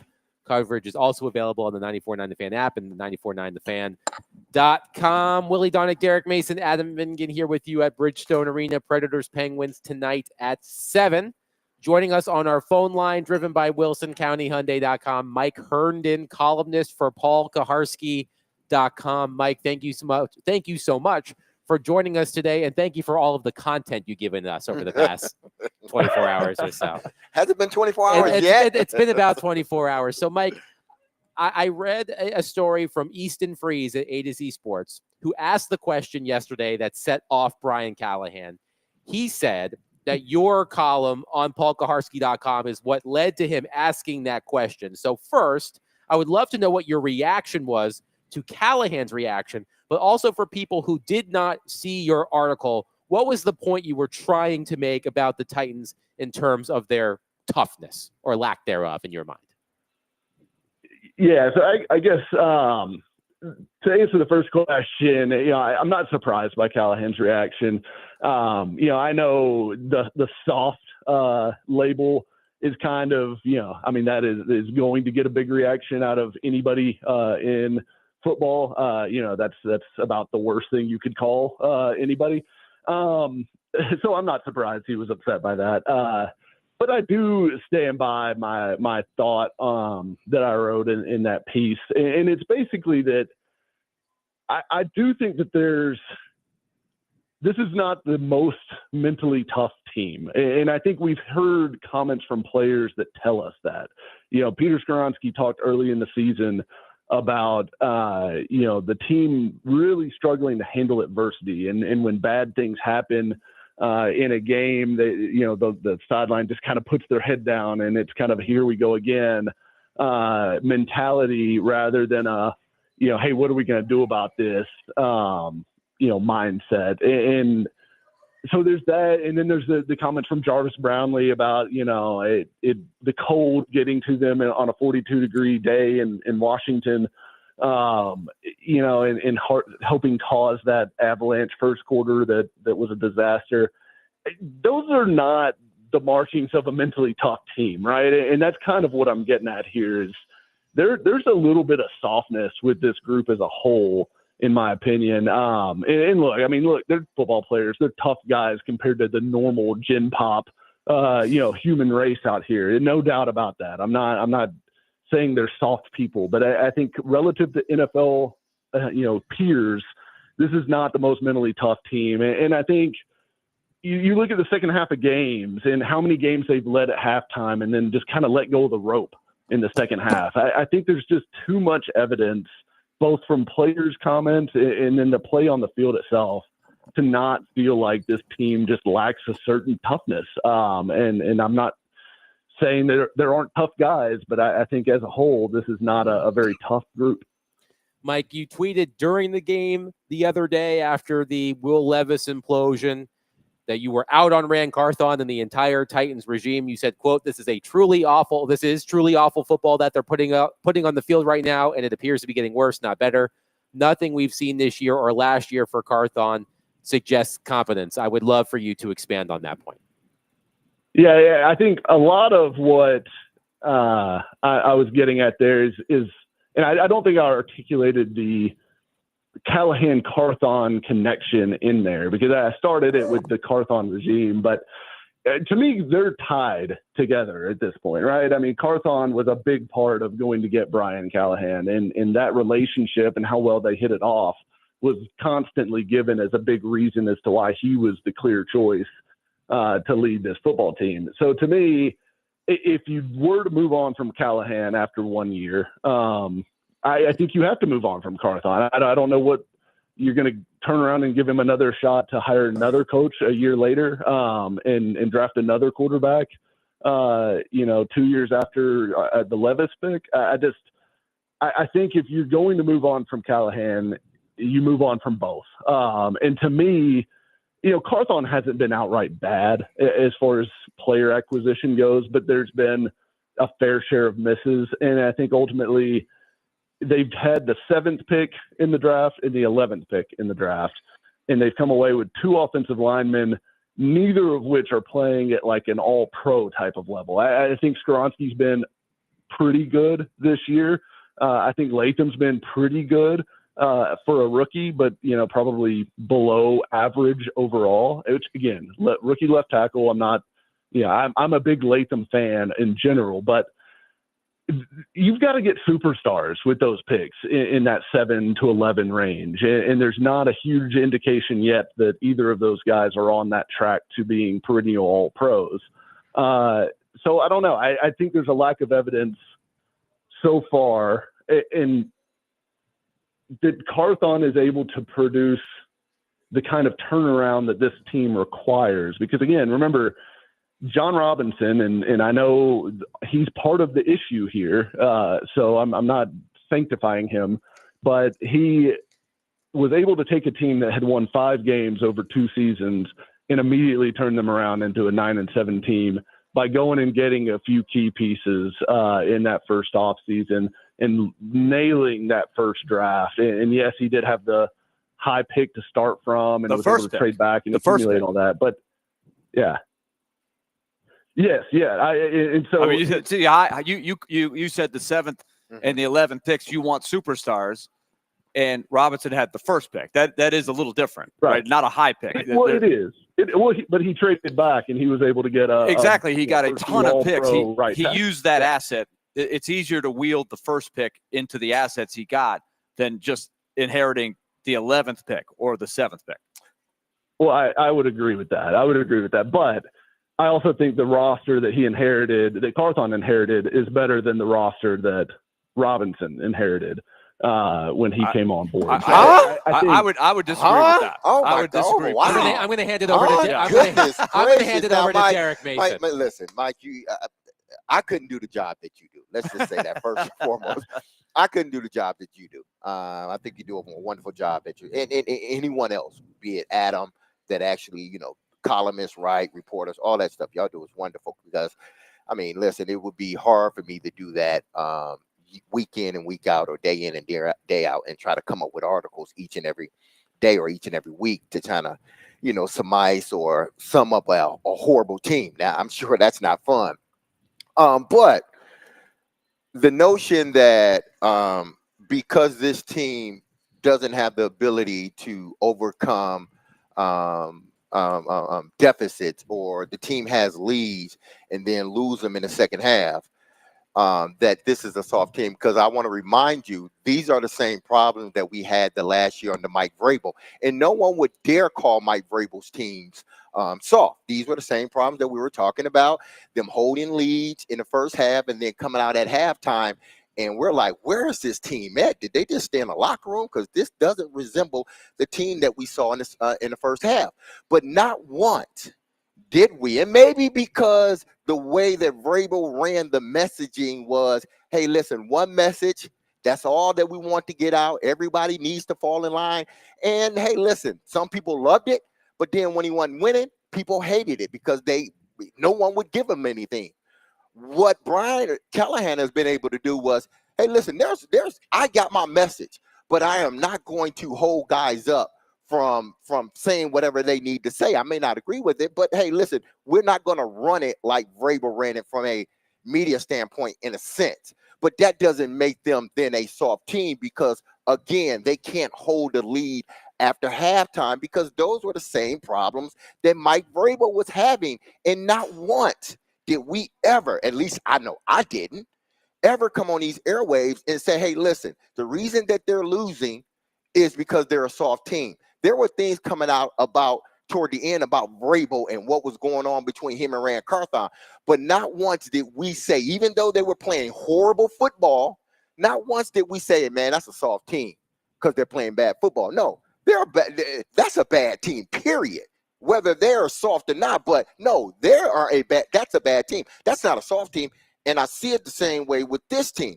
This is not a soft team. What this is a bad team. And when you have two individuals, and Peter Skoronski, a second-year player, and Brownlee, a first-year player, they don't understand what's going on when it comes to the media. They don't. They're new. So I would tell them, hey, listen, you need to be measured at what you say, because what you say typically a lot of times, especially when you're losing, it get blanketed across everybody that you come out and say, well, yeah, the cold, maybe it affected, because that's essentially what he said. Maybe. He didn't give a definite. He said maybe that's the reason. Young fella, you don't know, you barely know what's going on out the field. So then you can't say because you felt that way that the whole team felt that way. That's where I'm coming from. And I agree.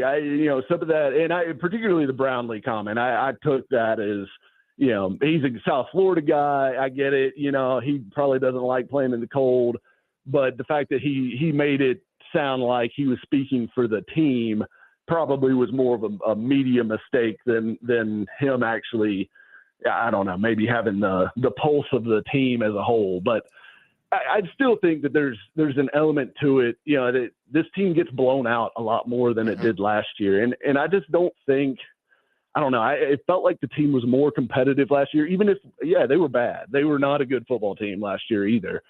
But it just felt like they were more competitive in more games. And this year, it just feels like they're letting go of the rope at times. And they're just, and they're not having huge runaways, I guess, besides Washington and, I think there was one more, but Detroit. failing to remember at the moment. Yeah, Detroit. Yeah, they had a few now.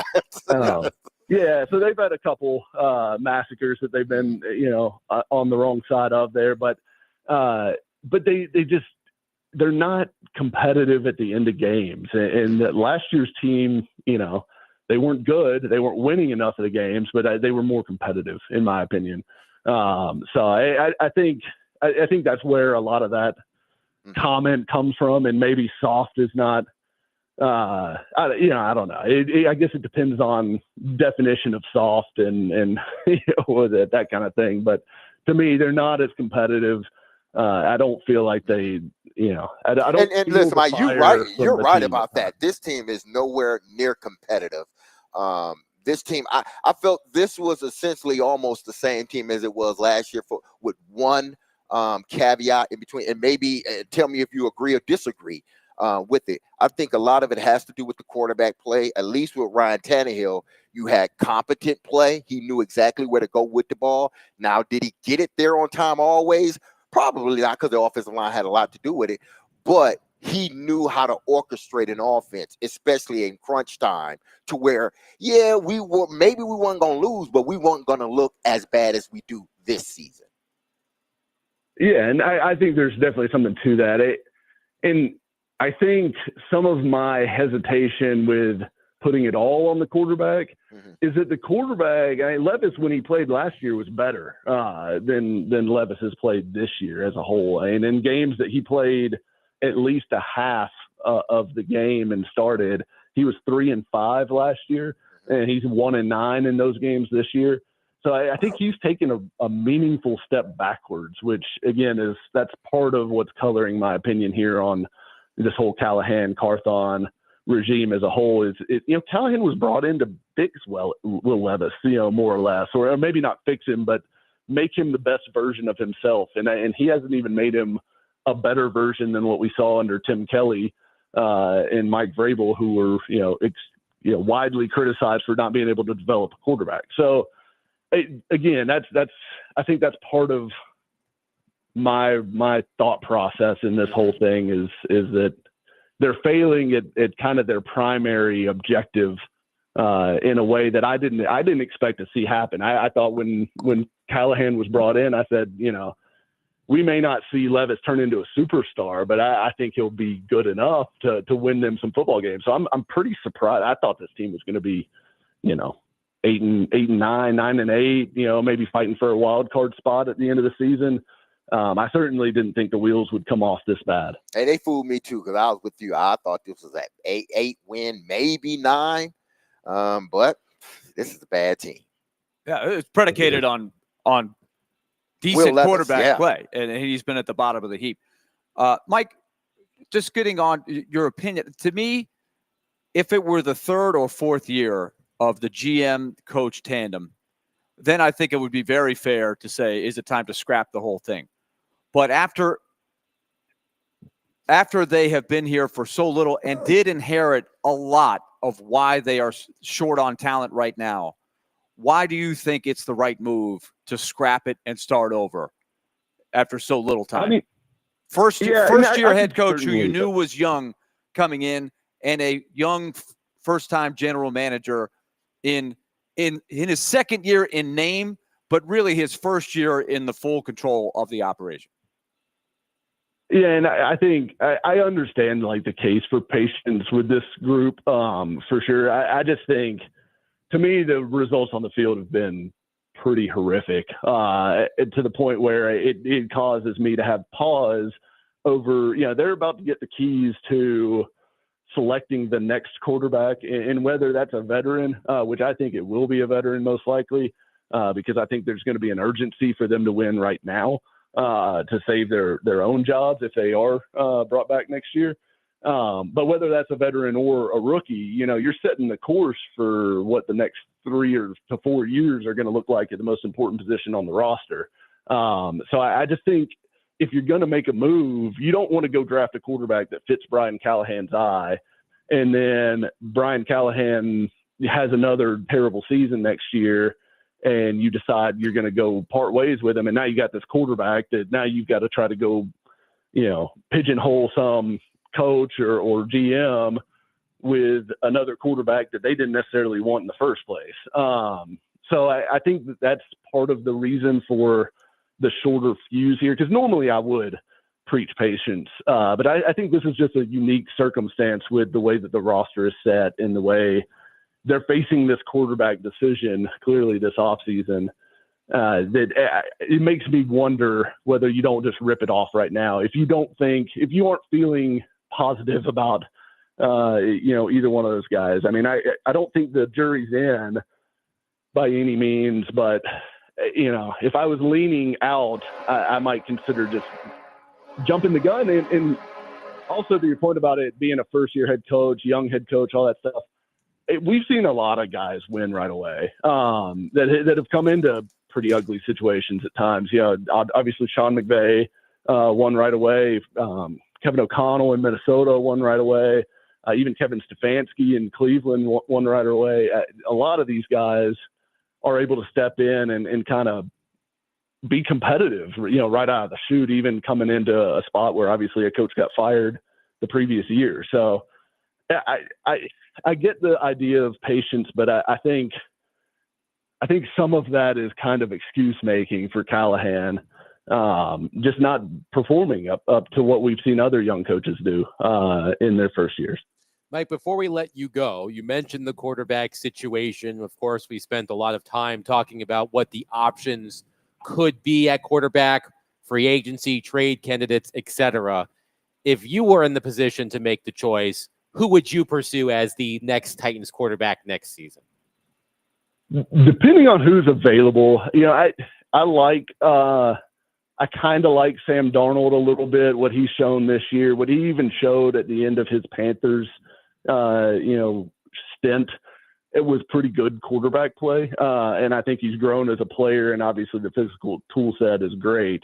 I think they're probably going to franchise tag him and extract a price from whoever wants to give him, $50 million or whatever this offseason, and that's if Minnesota decides that they want to move to JJ McCarthy. But other guys that could be available, Matt Stafford to me feels like a fit. He's got a relationship with Callahan. He's a veteran. I still think he plays at a pretty high level. He's a Band-Aid, right? Like, he's not your quarterback of the future. But if you could get him in, I think you could win with him pretty quickly and buy yourself a year or two to find, a draft pick that you want to build around for beyond Stafford. Mike Herndon, columnist at paulkaharski.com, joining us on D. Mace, Vingan, and Donick. Mike, we really appreciate your time, and we'll talk soon.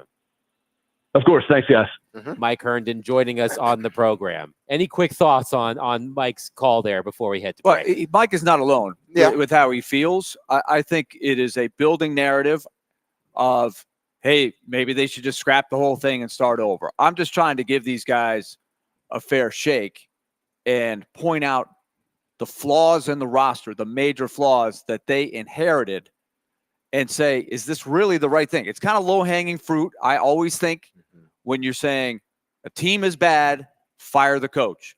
I don't think that is always the right solution, and I'm going to stand by it. I don't think that's the right one here, but I will say Mike's analysis is he's there every day. He's talking about it. He's not the only guy that thinks that could be the right way to go. I just think it's messy and impatient.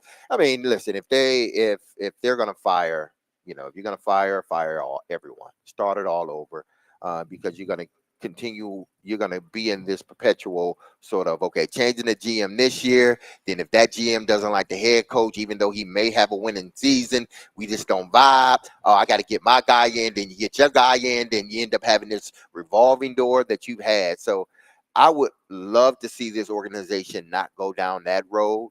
But this is her team. She does what she feels is best for her team and her organization and her business. So if she chooses to keep Rand Carthon and Callahan again, then okay. But then I think she has to give the fan base something. If she chooses to do that, which I think she will, she has to come out and they have to give the fan base something in regards to a message and stick to that message, and then you be accessible if indeed that message isn't, or if indeed that sort of plan isn't going the way that you said it was going. The fan base deserves that. If you're going to come back with them, come back with them. But let everybody know, hey, listen, if we don't get it right this year, then yeah, they may be changes moving forward. 615-737-1025. By the way, nobody scored. You might have heard the Predators goal horn at the end there. They're just working on it. Nobody scored. The game actually starts at 7. It hasn't already started. 615. They just get warmed up. That's all. They get warmed up. 615-737-1025. Coming up next, speaking of the Predators, Elliot Freeman, Sportsnet's NHL insider, co-host of the 32 Thoughts podcast, author of the 32 Thoughts column, will join us for his weekly interview. Join Jared Stillman, Chris Sanders, and Derek Mason, the Twin Peaks in Madison this Sunday for the pregame show from 9:30 to 11:30. They will break down the Titans' Week 16 matchup against the Colts and give you the latest updates before the game. The pregame show is presented by Parman Tractor and Equipment, Sundeck Nashville, Sloan's Motorcycle ATV, and award-winning Blue Note Juke Joint and Blue Note Crossroads Bourbon.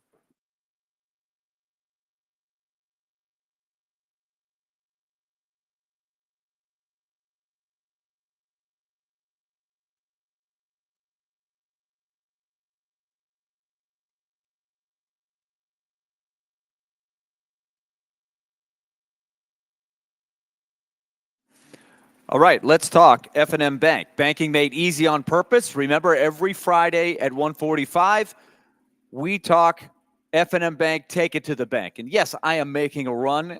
Long way to go in the season. I'm creeping up on Derek. I'm creeping up on Adam. I will catch them and win the title. I will. And it'll be brought to you by F&M Bank. Banking made easy on purpose. 20 locations in our listening area. Everywhere from West End Avenue right down the road for where we are at Bridgestone Arena, out to Murfreesboro, Mount Juliet, on up into Hopkinsville, Kentucky, and on over to Clarksville with 6 locations over there. F&M Bank, banking made easy on purpose, all kinds of great tools for you, and their business or your business means more to them because they're right in the middle of your community and they want to help you wherever you are in your financial world. Just go to myfmbank.com. That's myfmbank.com and find that nearest location. We'll take it to the bank tomorrow at 1:45. F&M Bank, banking made easy on purpose. Member FDIC.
D-Mays, Finken, and Donick, 102.5, 106.3 The Game, broadcasting from the Busy Bee Plumbing, Heating, and Air Conditioning Game Nashville studios, home of the $99 yearly Beehive membership, where the buzz is always about great service. Willie Donick, Derek Mason, Adam Vingan here with you live at Bridgestone Arena.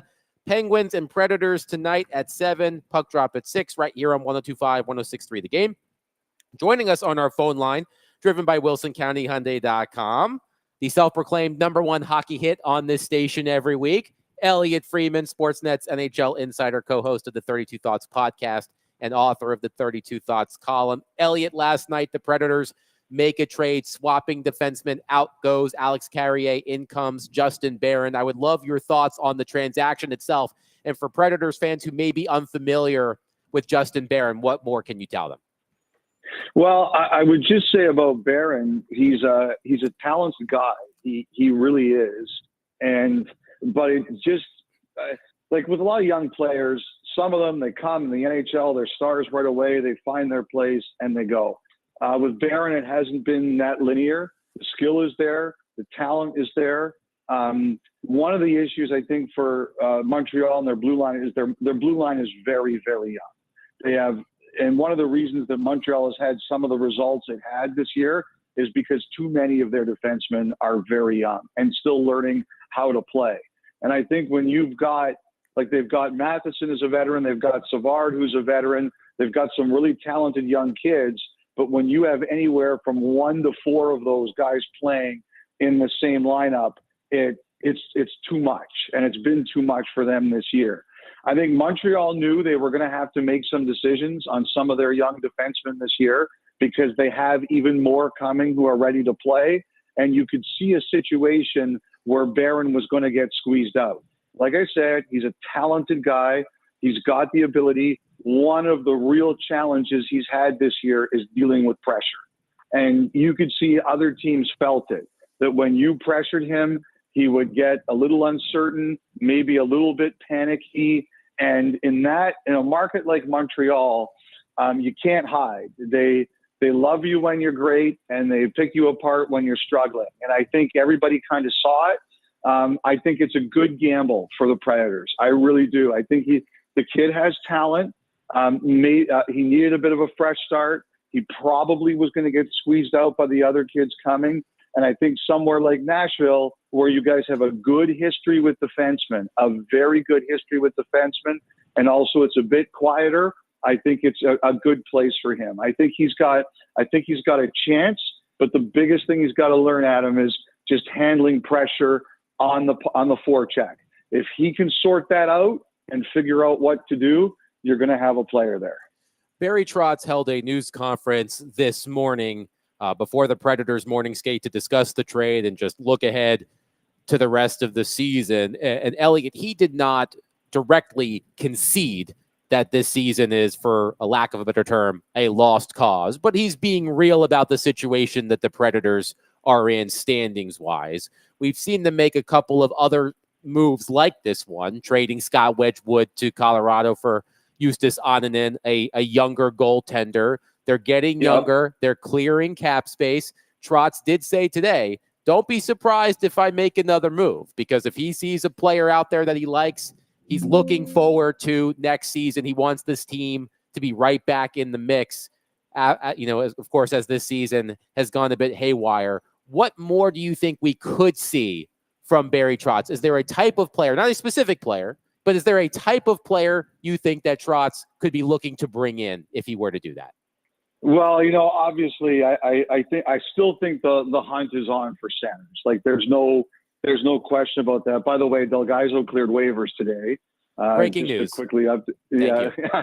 to quickly update you on that one. The guy, like, all of a sudden you guys have a logjam on the blue line, right?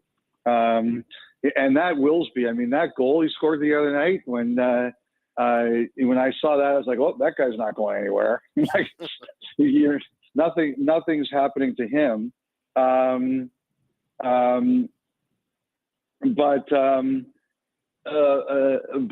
I think it's a situation where all of a sudden you guys have options on your blue line. And that was one of the things you guys were kind of looking at, was what are you going to do with the blue line? what's going to happen there. And basically the answer got sorted out internally. And that was Willsby playing well, and all of a sudden you have too many bodies. So what's the one thing you guys are still dealing with? It's the center. And to me, that's the thing that Trotz is going to continue to hunt as long as he can until he finds an answer. And, you know, I know that one of the guys that I think you guys have been around, I think some of your local reporters have mentioned it, and there's a lot of competition for him. And I think also as a question of what exactly is Buffalo going to do here is Dylan Cousins. I think there's a lot of teams circling around that guy, and Buffalo's going to have to make a decision with what they want to do. And so I think that's the kind of guy that Trotz is going to be looking at. And the other thing about a guy like Cousins too is he's signed long-term, and that's going to make him attractive. So A, Buffalo's got to figure out what to do there, and B, it's going to, number two is, can Nashville outbid probably a ton of other teams for that kind of player? But that's the kind of player I think Barry's going to be looking at. So let's talk about Dylan Cousins for a second, Elliot, because you set the city of Vancouver ablaze on Monday when you made a mock trade on the podcast. You clarified that it was in your own head, but you suggested Cousins and Bowen Byram for Elias Pettersson. So with Cousins being a young player in his early 20s, had a breakout season a couple of years ago. You mentioned he signed long-term. He has a $7-ish million cap at all of those things. What do you see as a reasonable acquisition cost for Dylan Cousins? Because if you're mentioning Elias Pettersson, who is the 5th highest paid player in the NHL, a 100-point scorer not too long ago, clearly you're going to have to make a big proposal to get a player like Cousins. Well, absolutely. You're going to have to, because not only is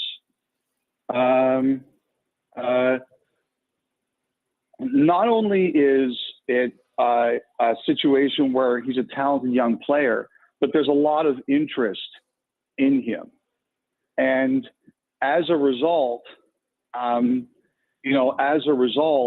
you've got a situation where you're not only trying to make the trade, you're trying to beat other people to get the deal done, right? So it's going to have to be big. Buffalo, one of the things they've talked about was if they do trade someone off their roster who they consider a good player, and Cousins is a good player even though he struggled, they don't want to go backwards. Now, it's a crazy thing to say, Adam, because they've lost, 10 games in a row? Yes. And so you sit there and say, well, how can they make themselves worse? I think they look at themselves on paper, and I think a lot of people look at them on paper and say they're not as bad as this record indicates. And I think, Cousins is a guy who would have value. He's 23 years old. He scored 30 goals 2 years ago. He's a right-hand shot. Even though he hasn't played well and the fans there are down on him, it doesn't mean he's a bad player. So I think I think Nashville would be dumb not to be in the conversation about it. But it's like, if this does happen, if that player gets traded, it's going to be a big price. You guys have a lot of draft capital. But Buffalo's not necessarily looking for picks and prospects. They're looking for players that can help them. We'll talk with Elliot Friedman, 32 Thoughts podcast, discussing the Nashville Predators. Now, Elliot, when Roman Josi went down, I think everyone was, especially fans, were like, man, here we go. Having our best player end up getting hurt. But it seems like within the last 3-4 games, 3 games that he's been out, but really a 5-game stint, that this team has looked different, from Jonathan Marchessault to Novak, Willsby. We talked about scoring his first goal. What are you seeing from this team? Because I look at a guy like Jonathan Marchessault, who we have been wanting and asking, like, when is this guy going to come on? But he had 3 goals in the last 5 games. He has a point in just about every game in that 5-game span, with the exception of 1. So it seems like he's starting to figure it out. But mine is Roman Josi. what have you seen from this team since his injury that you didn't see in prior weeks? Sorry about that, Derek. I just got a text I had to look at. Can you please repeat that? I apologize. No. I understand that. No, I was saying, what have you seen from this team in the last 5 games that you haven't seen from them prior to that? Because you throw in the Roman Josi being injured, but you look at guys like Jonathan Marshall, so who we had been wondering, like, where's this guy at? And then all of a sudden he has 3 goals, 5 games. He has a point in just about every game within those 5 games, with the exception of 1. You see Willsby has his first goal, Novak as well. Are you seeing something different from this team since the injury? Yeah, I think, like, Derek, like, you played sports long enough to know that one man's injury is another man's opportunity, right? Mm-hmm. And I think that's the way you have to look at it. I think with the Marchessault thing in particular, you're hoping it's not like a blip. You're hoping that this is a sign that he's figuring out and carving his space, right? And that's one of the things here that we're looking at, is that maybe we've finally got a spot where Marchessault feels comfortable in Nashville. He's figuring out his role on the team, and this is going to be him starting to take off. I think it's too soon to proclaim that, but at least you can look at it and you can say, okay, we're getting something here that we can build on.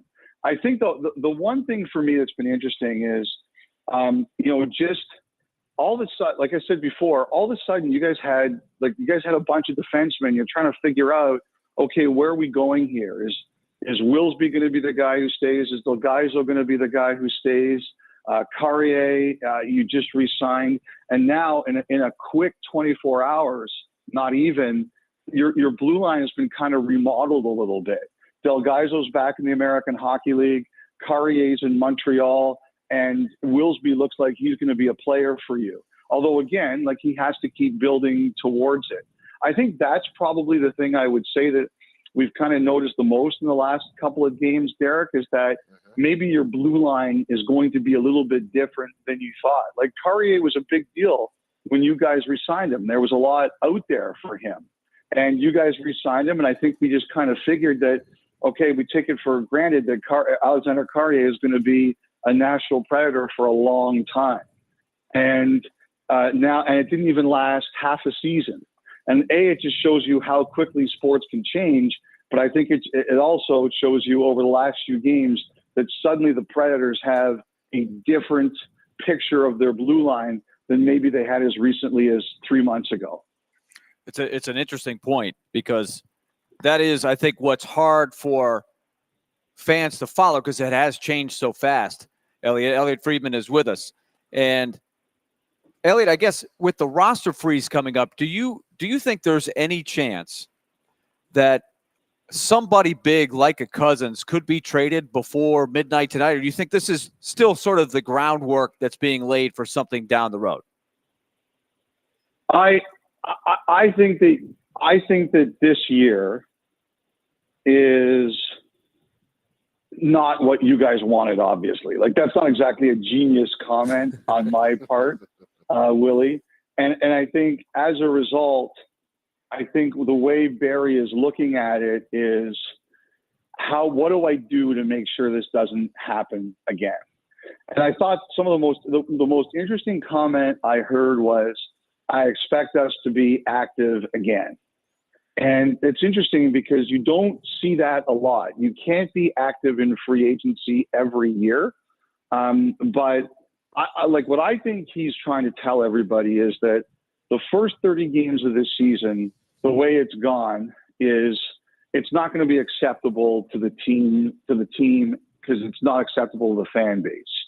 And look, Nashville, it's a great NHL market, but you've got to sell tickets. And when you have a year like this, you're worried that, your fans are going to say, this is not the product we want to see.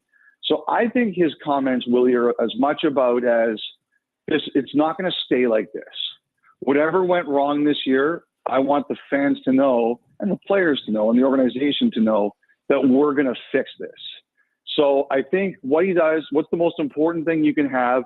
Cap space. He cleared a couple million in cap space.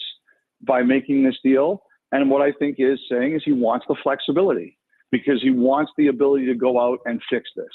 And to me, that's what Barry Trotz is saying, that what happened, like some teams, they know they're going to lose for a while.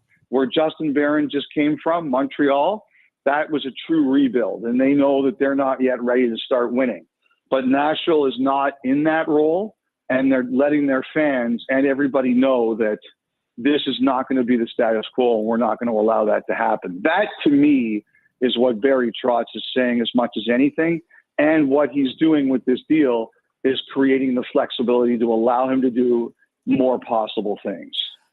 Elliot, one thing that we saw from the press conference this morning was it started with the discussion of the trade, the decision to trade Carrier, and it evolved into a discussion about the whole season, the 30, 31 games that they've played, because it was more of a why did we get here?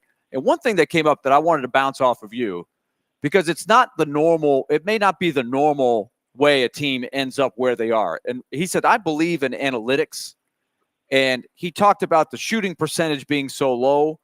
So he talked about puck luck and the hockey guys. It's historically low, the shooting percentage. It's almost impossible to shoot as poorly as they have with the players and the track records they have. It'd be one thing if they were tanking or had a bunch of expansion guys like Barry Trotz's first teams. That'd be a little more explainable. And his quote was, it's hard to explain the unexplainable. But he said, the shooting percentage leads to a loss of confidence, et cetera. So I'll put it to you. When you see a team shooting, I think it's under 6%. It's under 4% in true shooting percentage. It's dead last in the league. How much can be explained with just puck luck?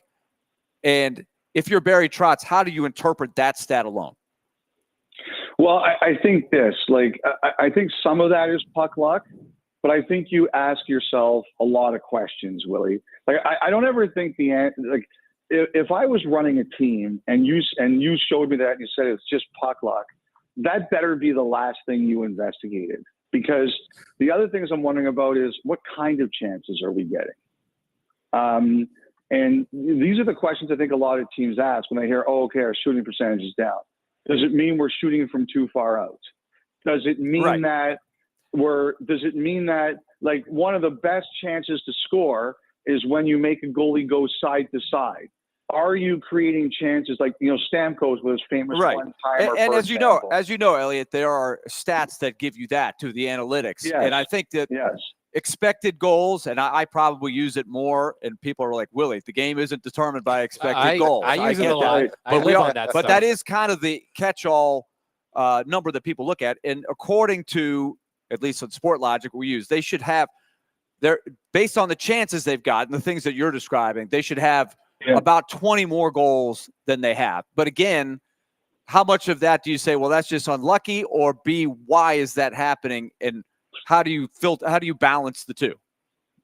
Well, I think this, one of the other things that happens too, and this is the other thing I think that's part of this, and I've heard this from players before, are they taking good shots in the sense that when a player actually shoots the puck, is the shot he's taking, does it have a reasonable chance to go in? Are they picking a corner or are they hitting the crest? I think that also becomes a question. Right. Okay, maybe you set up a great scoring chance, but if a guy shoots it right in the crest of the goalie, that's useless. Now, do I believe in puck luck? Yes, I do. I do believe it. One of the things I hated about the whole Moneyball thing, Willie, is that, when Billy Beane said we have a great team in the regular season, the playoffs are all luck, that makes me crazy because it gave a whole generation of people license to say the playoffs are all luck. I don't believe that. Do I believe that there is some luck? Yes. But I also do believe, and especially in a sport like the NHL, there's no sport that changes more from regular season to playoffs than hockey does. And people blame it on refereeing. I don't think it's all that. I think it's also the players.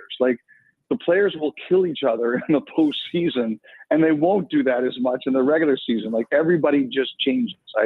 I really do believe that. Anyway, I do think, the thing is, I'm watching the goal the other night that Patrick Laine got against Buffalo on the power play. Luukkonen, the Buffalo goalie, he gets over there, and Laine just picks a spot. There's only about, there's inches he has to beat that goalie, and he puts it there. Yep, he scored one on the Predators like that. Exactly. So to me, it's like, and I've talked to players about this, like, you know, can you teach shooting? Absolutely, you can teach shooting. And one of the things they talk about is it sounds great, but when you're in a game and you're under pressure and there's a lead goalie on the other end, like you're trying to fire it as quick as you can. And they're better than ever about making perfect shots, but you still have to make the perfect shot. I've said it to you guys many times, and I'll say it again. I cannot believe what's happened this year with the goal scoring. Like, if you would have told me that Nashville would have had problems this year, the last thing on my list, the last thing on my list would have been Saros, and the second last thing on my list would be scoring goals. So I am astonished at this. And I believe a number of your players are like on career low shooting percentages too. Like, I just believe that's going to change. Unless you're telling me a player has fallen off the cliff, then I do believe that's going to change. But it's, you know, is it some luck? Yes. But I think one of the things the Predators have also talked about, and we've talked about this, is are there differences that we can play, the way we can play that can help us? And they've done that. I think that says a lot about they're trying to find the solutions. Elliot Freeman, Sportsnet NHL insider, joining us as he does every Thursday afternoon. Elliot, great stuff. Have a wonderful holiday, and we'll talk next week. Merry Christmas and happy holidays to all the great hockey fans, and there are lots of them, of the Nashville Predators. Great stuff, Elliot. Thank you so much. Elliot Freeman joining us on the program as he does every week. 615-737-1025. Willie Donick, Derek Mason, Adam Finken, 1025-1063. The Game.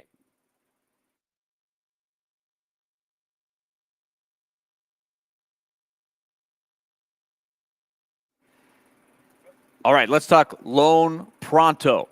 Loan Pronto wants to put you in a better spot financially in 2025, and they've got the tools to do it.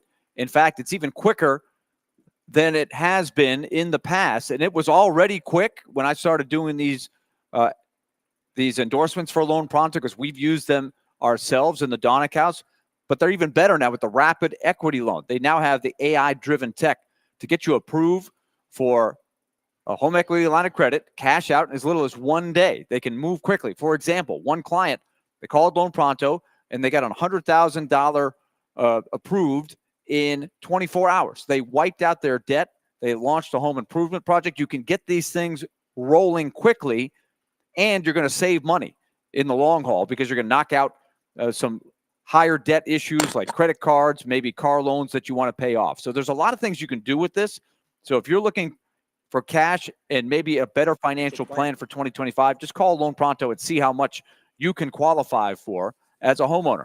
615-499-5780 or go to loanpronto.com. That's 615-499-5780 or loanpronto.com. Equal housing lender, NMLS 166-1781 on approved credit, NMLS consumeraccess.org.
think that that's the end of the conversation. I still believe that I can be the franchise quarterback for this team. I have the utmost confidence in myself and my ability to lead any team in this league. And I think that this year was great development for me, and I think that I truly did improve. And sure as heck don't want to go out like that. And I know that, there's a positive future for me, whether it's here or somewhere else. And I just got to have the conversations I need to here, and hopefully I can show and prove that I can still be the guy. That was Will Levis yesterday. You know that a quarterback switch has happened when the starting quarterback, who usually addresses reporters at the podium, has a scrum around his locker. That's when you know life has changed as a quarterback in the NFL. I remember when Marcus Mariota made that change from the podium to the locker stall. It's a step down, but that's where Will Levis is. He's the backup quarterback of the Tennessee Titans. Mason Rudolph starting against the Indianapolis Colts, and Brian Callahan said that they're taking it week by week. We'll see. I'm skeptical we'll see Will Levis in action again, barring injury, but we'll see. Things will change. But what did you make of how he handled those questions yesterday? I think he's a guy that's resigned to, listen, it's not my job anymore. And I think he's sort of trying to set himself up mentally for there to potentially be a move being made with him, whether it be releasing him before the season starts next year or trading him. Because anytime a player says, whether it be here or somewhere else, in their mind, they're trying to get themselves sort of prepared for what can potentially happen. Because, listen, when you go from being a second round pick to being a starter your first year, albeit it was half the season or a portion of the season, to coming in as a starter, but there still being some questions, and then you go into the season and everything seems to go opposite of what you thought this season was going to look like, and then you get benched at the end, your mind starts, you try to start to get yourself prepared for, I may not be here next year. So I know I can still play this game. I believe I can still play this game.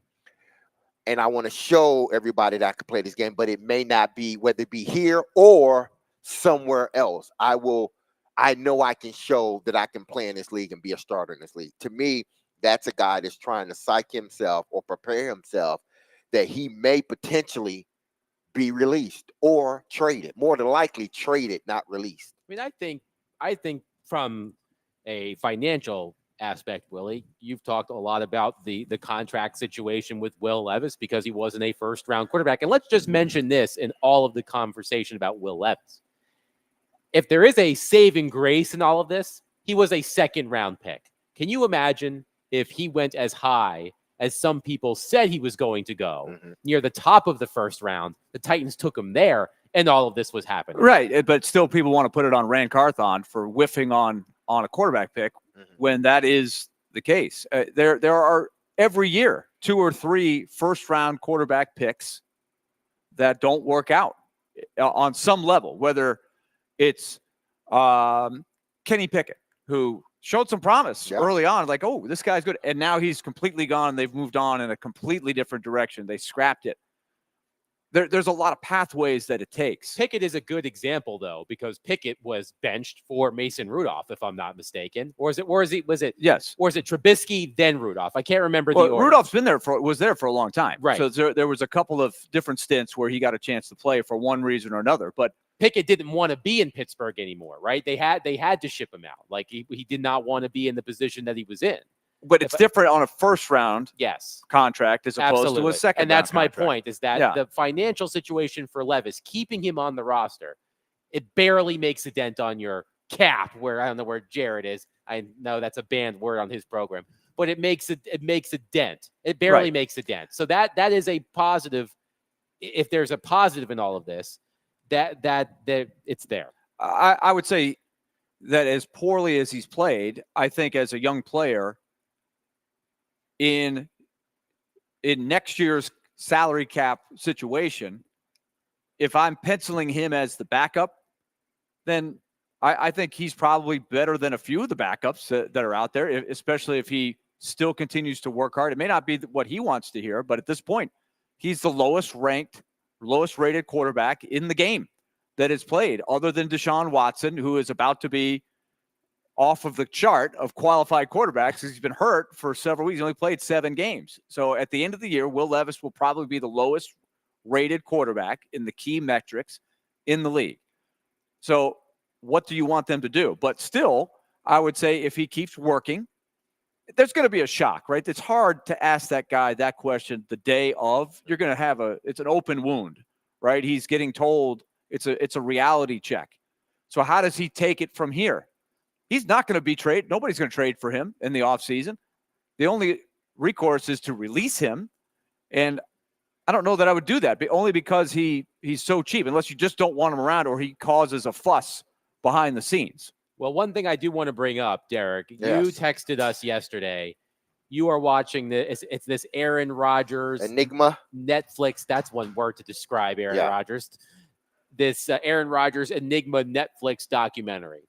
And you sent us a clip of one particular segment where Matt Flynn, who was a backup quarterback for the Green Bay Packers, right? He was backup for Rodgers, right? Yep. And then he got way overpaid in Seattle. Yes. Is that what happened? Yeah, Right. he played a couple of good games Right. for the Packers when somebody was hurt, and Aaron everybody thought he Rodgers was the hurt, real yeah. deal. And then They went to didn't Seattle. go so well. Yeah, and then did that lead to Russell Wilson? Do I have that I timeline think so. correctly? Yeah. Yep. Because they drafted Russell that same year. Right. So Matt Flynn, who was a backup quarterback for Aaron Rodgers, and he was just talking about Rodgers, and this was the quote that you highlighted from Flynn. He said, quote, "Every quarterback in every team is different, but they all kind of take the shape of the quarterback's personality." And that seemed to resonate with you. Yeah, it did because I think ultimately it's true. I think because I go back to my days of playing with Steve McNair. Steve McNair was unquestionably one of the toughest NFL players that I had been around. And even if you didn't see the team on a regular basis and you watch Steve McNair or you just heard, you automatically assume that must be a tough team because I know Steve McNair is a tough-minded guy. He's a tough guy, period. But I know that's a strong, tough team because of their quarterback. And they were right. That's how we were because of the quarterback, one of the reasons, but then there were other guys on that roster. But we took on the sort of personality of our leader, which was at the time Steve and Eddie. We took on their personalities. And I just felt that was hearing those words, they couldn't have rang no more true than any other thing. So did you see the Titans taking on Levis's personality? When I say I don't want to say incompetence because I think Will's a competent player, but I just think how he sees the game, how he's so up and down as a quarterback. He's volatile. Yeah, he's volatile. That's how the team is. They're bad, but they're so up and down. That's why, to me, you can play a good first half and then come out in the second half and you not show up.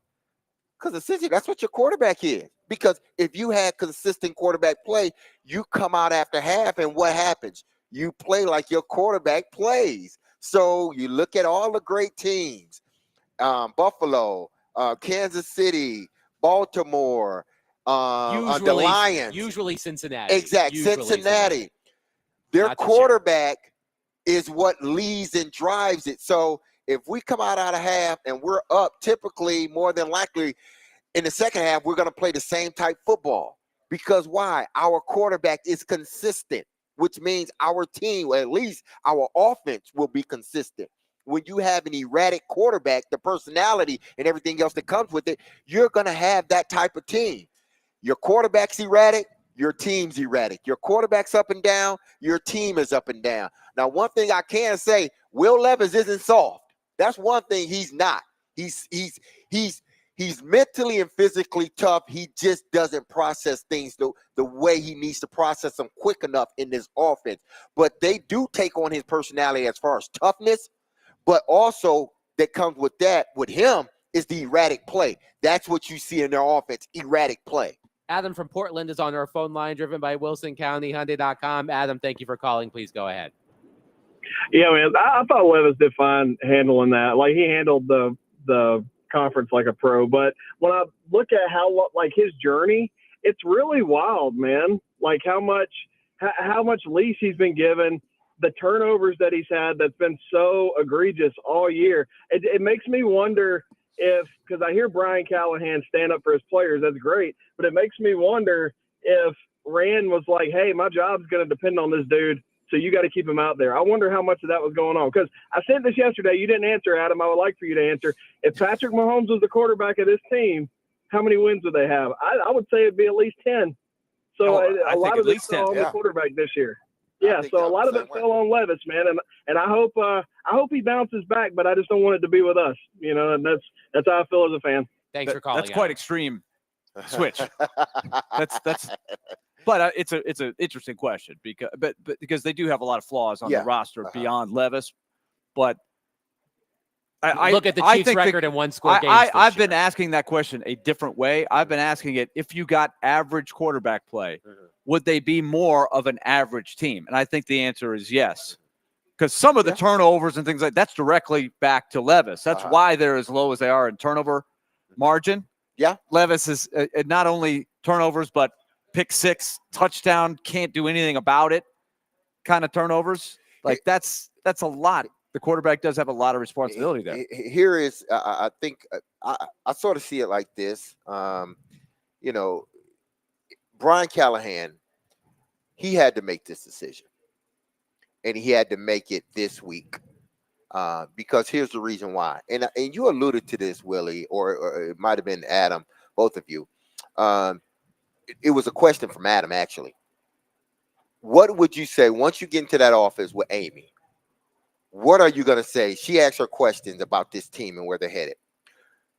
Why should I keep you? What are the answers you're going to give me? Well, if I leave Will Levis in at quarterback, I'm going into her meeting with no ammunition because it's gonna continue to look as if, you know, the process that we told you about, we're not nowhere near it, you know, or the plan that I have, we are nowhere near with Will Levis.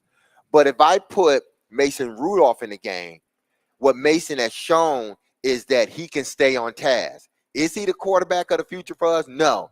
Is he a guy that we believe we can go 11-5 or 11-7 or 6? No. But he's a guy that can get in and play the position the way we want to be played and how you read the coverage and how you distribute the ball. He is a guy that can do that for us. He is a guy that we can stay on task with. He may not win us a game, but we can show once we go into that office, we can show, hey, listen, if we had good quarterback play, this is what it can look like. Right. It lends more to us still being on task when I go in our office, as opposed to going in the office after Will Levis has started the last 3 games and it looks absolutely bad. And what do I say going into your office? Exactly. You have a reference point with Mason Rudolph. You're not going to have one with Will Levis. 615-737-1025. We'll wrap up the show with this. Titans fans, it could be worse, and we'll tell you why. Willie Donick, Derek Mason, Adam Vingan, 1025-1063, The Game.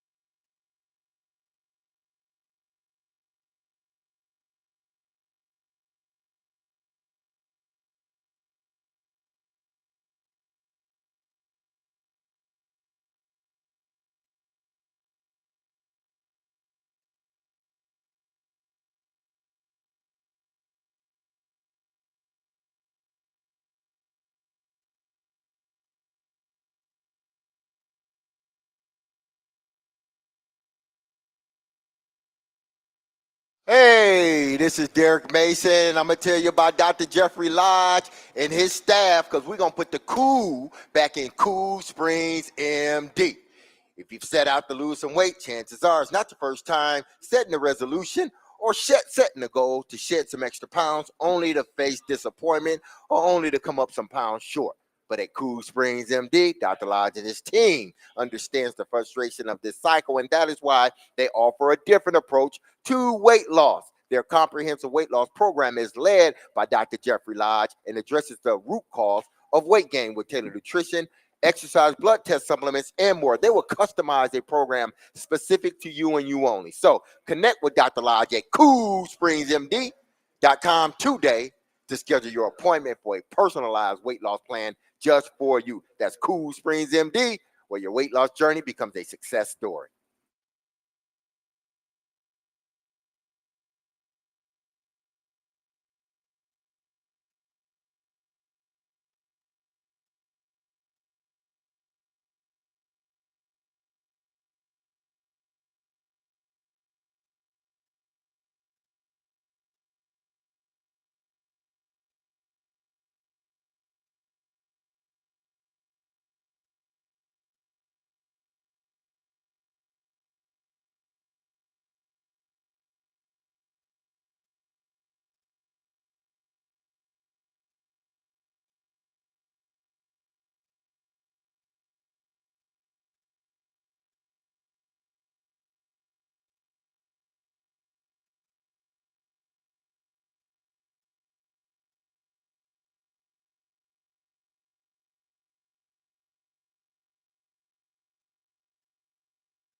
D. Mace, Finken, and Donick, 102.5, 106.3 The Game. Live at Bridgestone Arena. Predators, Penguins tonight at 7. Stillman and Company coming up next here on 102.5, 106.3 The Game. Barry Trotz will join Jared at 5 o'clock right here at Barrel House. So Titans fans, I said it could be worse.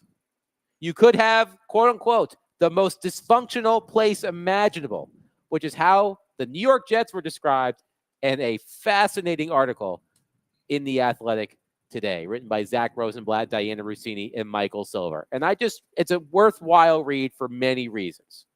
But I just want to highlight the one part that went all over social media.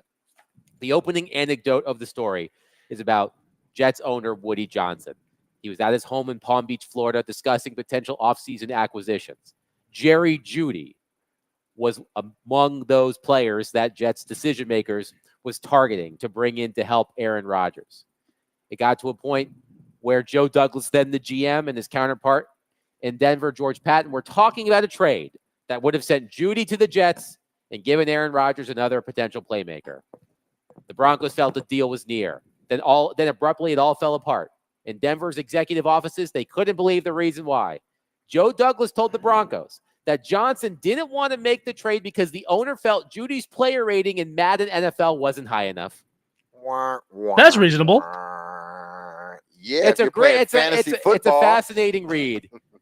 But I'm just letting you guys know that for the mess that the Titans appear to be, at least as far as we know, it's not this bad. And with John, if that's the case, if you just heard that, if you John Robinson, why would you even want to take a job like that? Well, I guess you would because there's only 32 of them, and you want to get back into biz. So I understand why you would think about it. But man, if your owner, if indeed that is the truth, because you got to understand, you're talking about a regime that's been fired, and now all of a sudden these stories are starting to come out. So is it a little bit of vindictiveness, truth? There may be some truth to it. I don't know. But if there's any truth to it, then man, oh man, the next person that takes this GM job, man, I feel for them. Bless their heart. I feel for them. Jared didn't want to say this on the air, though he's standing right here. He did text me and said, you say it's not that bad, but the Jets have more wins and beat the Titans. Because they got a competent quarterback.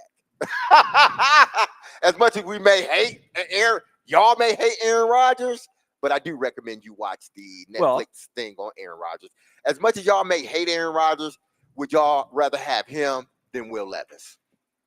Just answer that question. I don't think anybody needs to answer that question. I guess it was a rhetorical question. It was a rhetorical question. Pretty much so. So even Jared couldn't answer that question. Well, he didn't want to answer it. He knew what the answer would be anyway. Well, maybe he'll tell us on his show. I'm sure he will. But at least he always get the last laugh because he's the last show. That is true. He does. He loves it too. It's like playing, but I'm sure he's home every week. I'm sure he's going to give our stats on Haloti Naga and Vince Wilfork in comparison to T'Vondre Sweat and T'Vondre Sweat's grades. I'm sure he'll use that. Vince Wilfork, because he always listens to what we say, absorbs it. Says, those guys, they've really done their homework. I'm gonna bring this to the table. And he's gonna say, Derek said that T'Vondre Sweat. It's going to be a Hall of Famer. That's what he's going to say. Absolutely. That's what he's going to say. That's absolutely what he is going to say. Willie Donick thinks that T'Vondre Sweat is going to be Vince Wilfork. Can you believe it? Your call,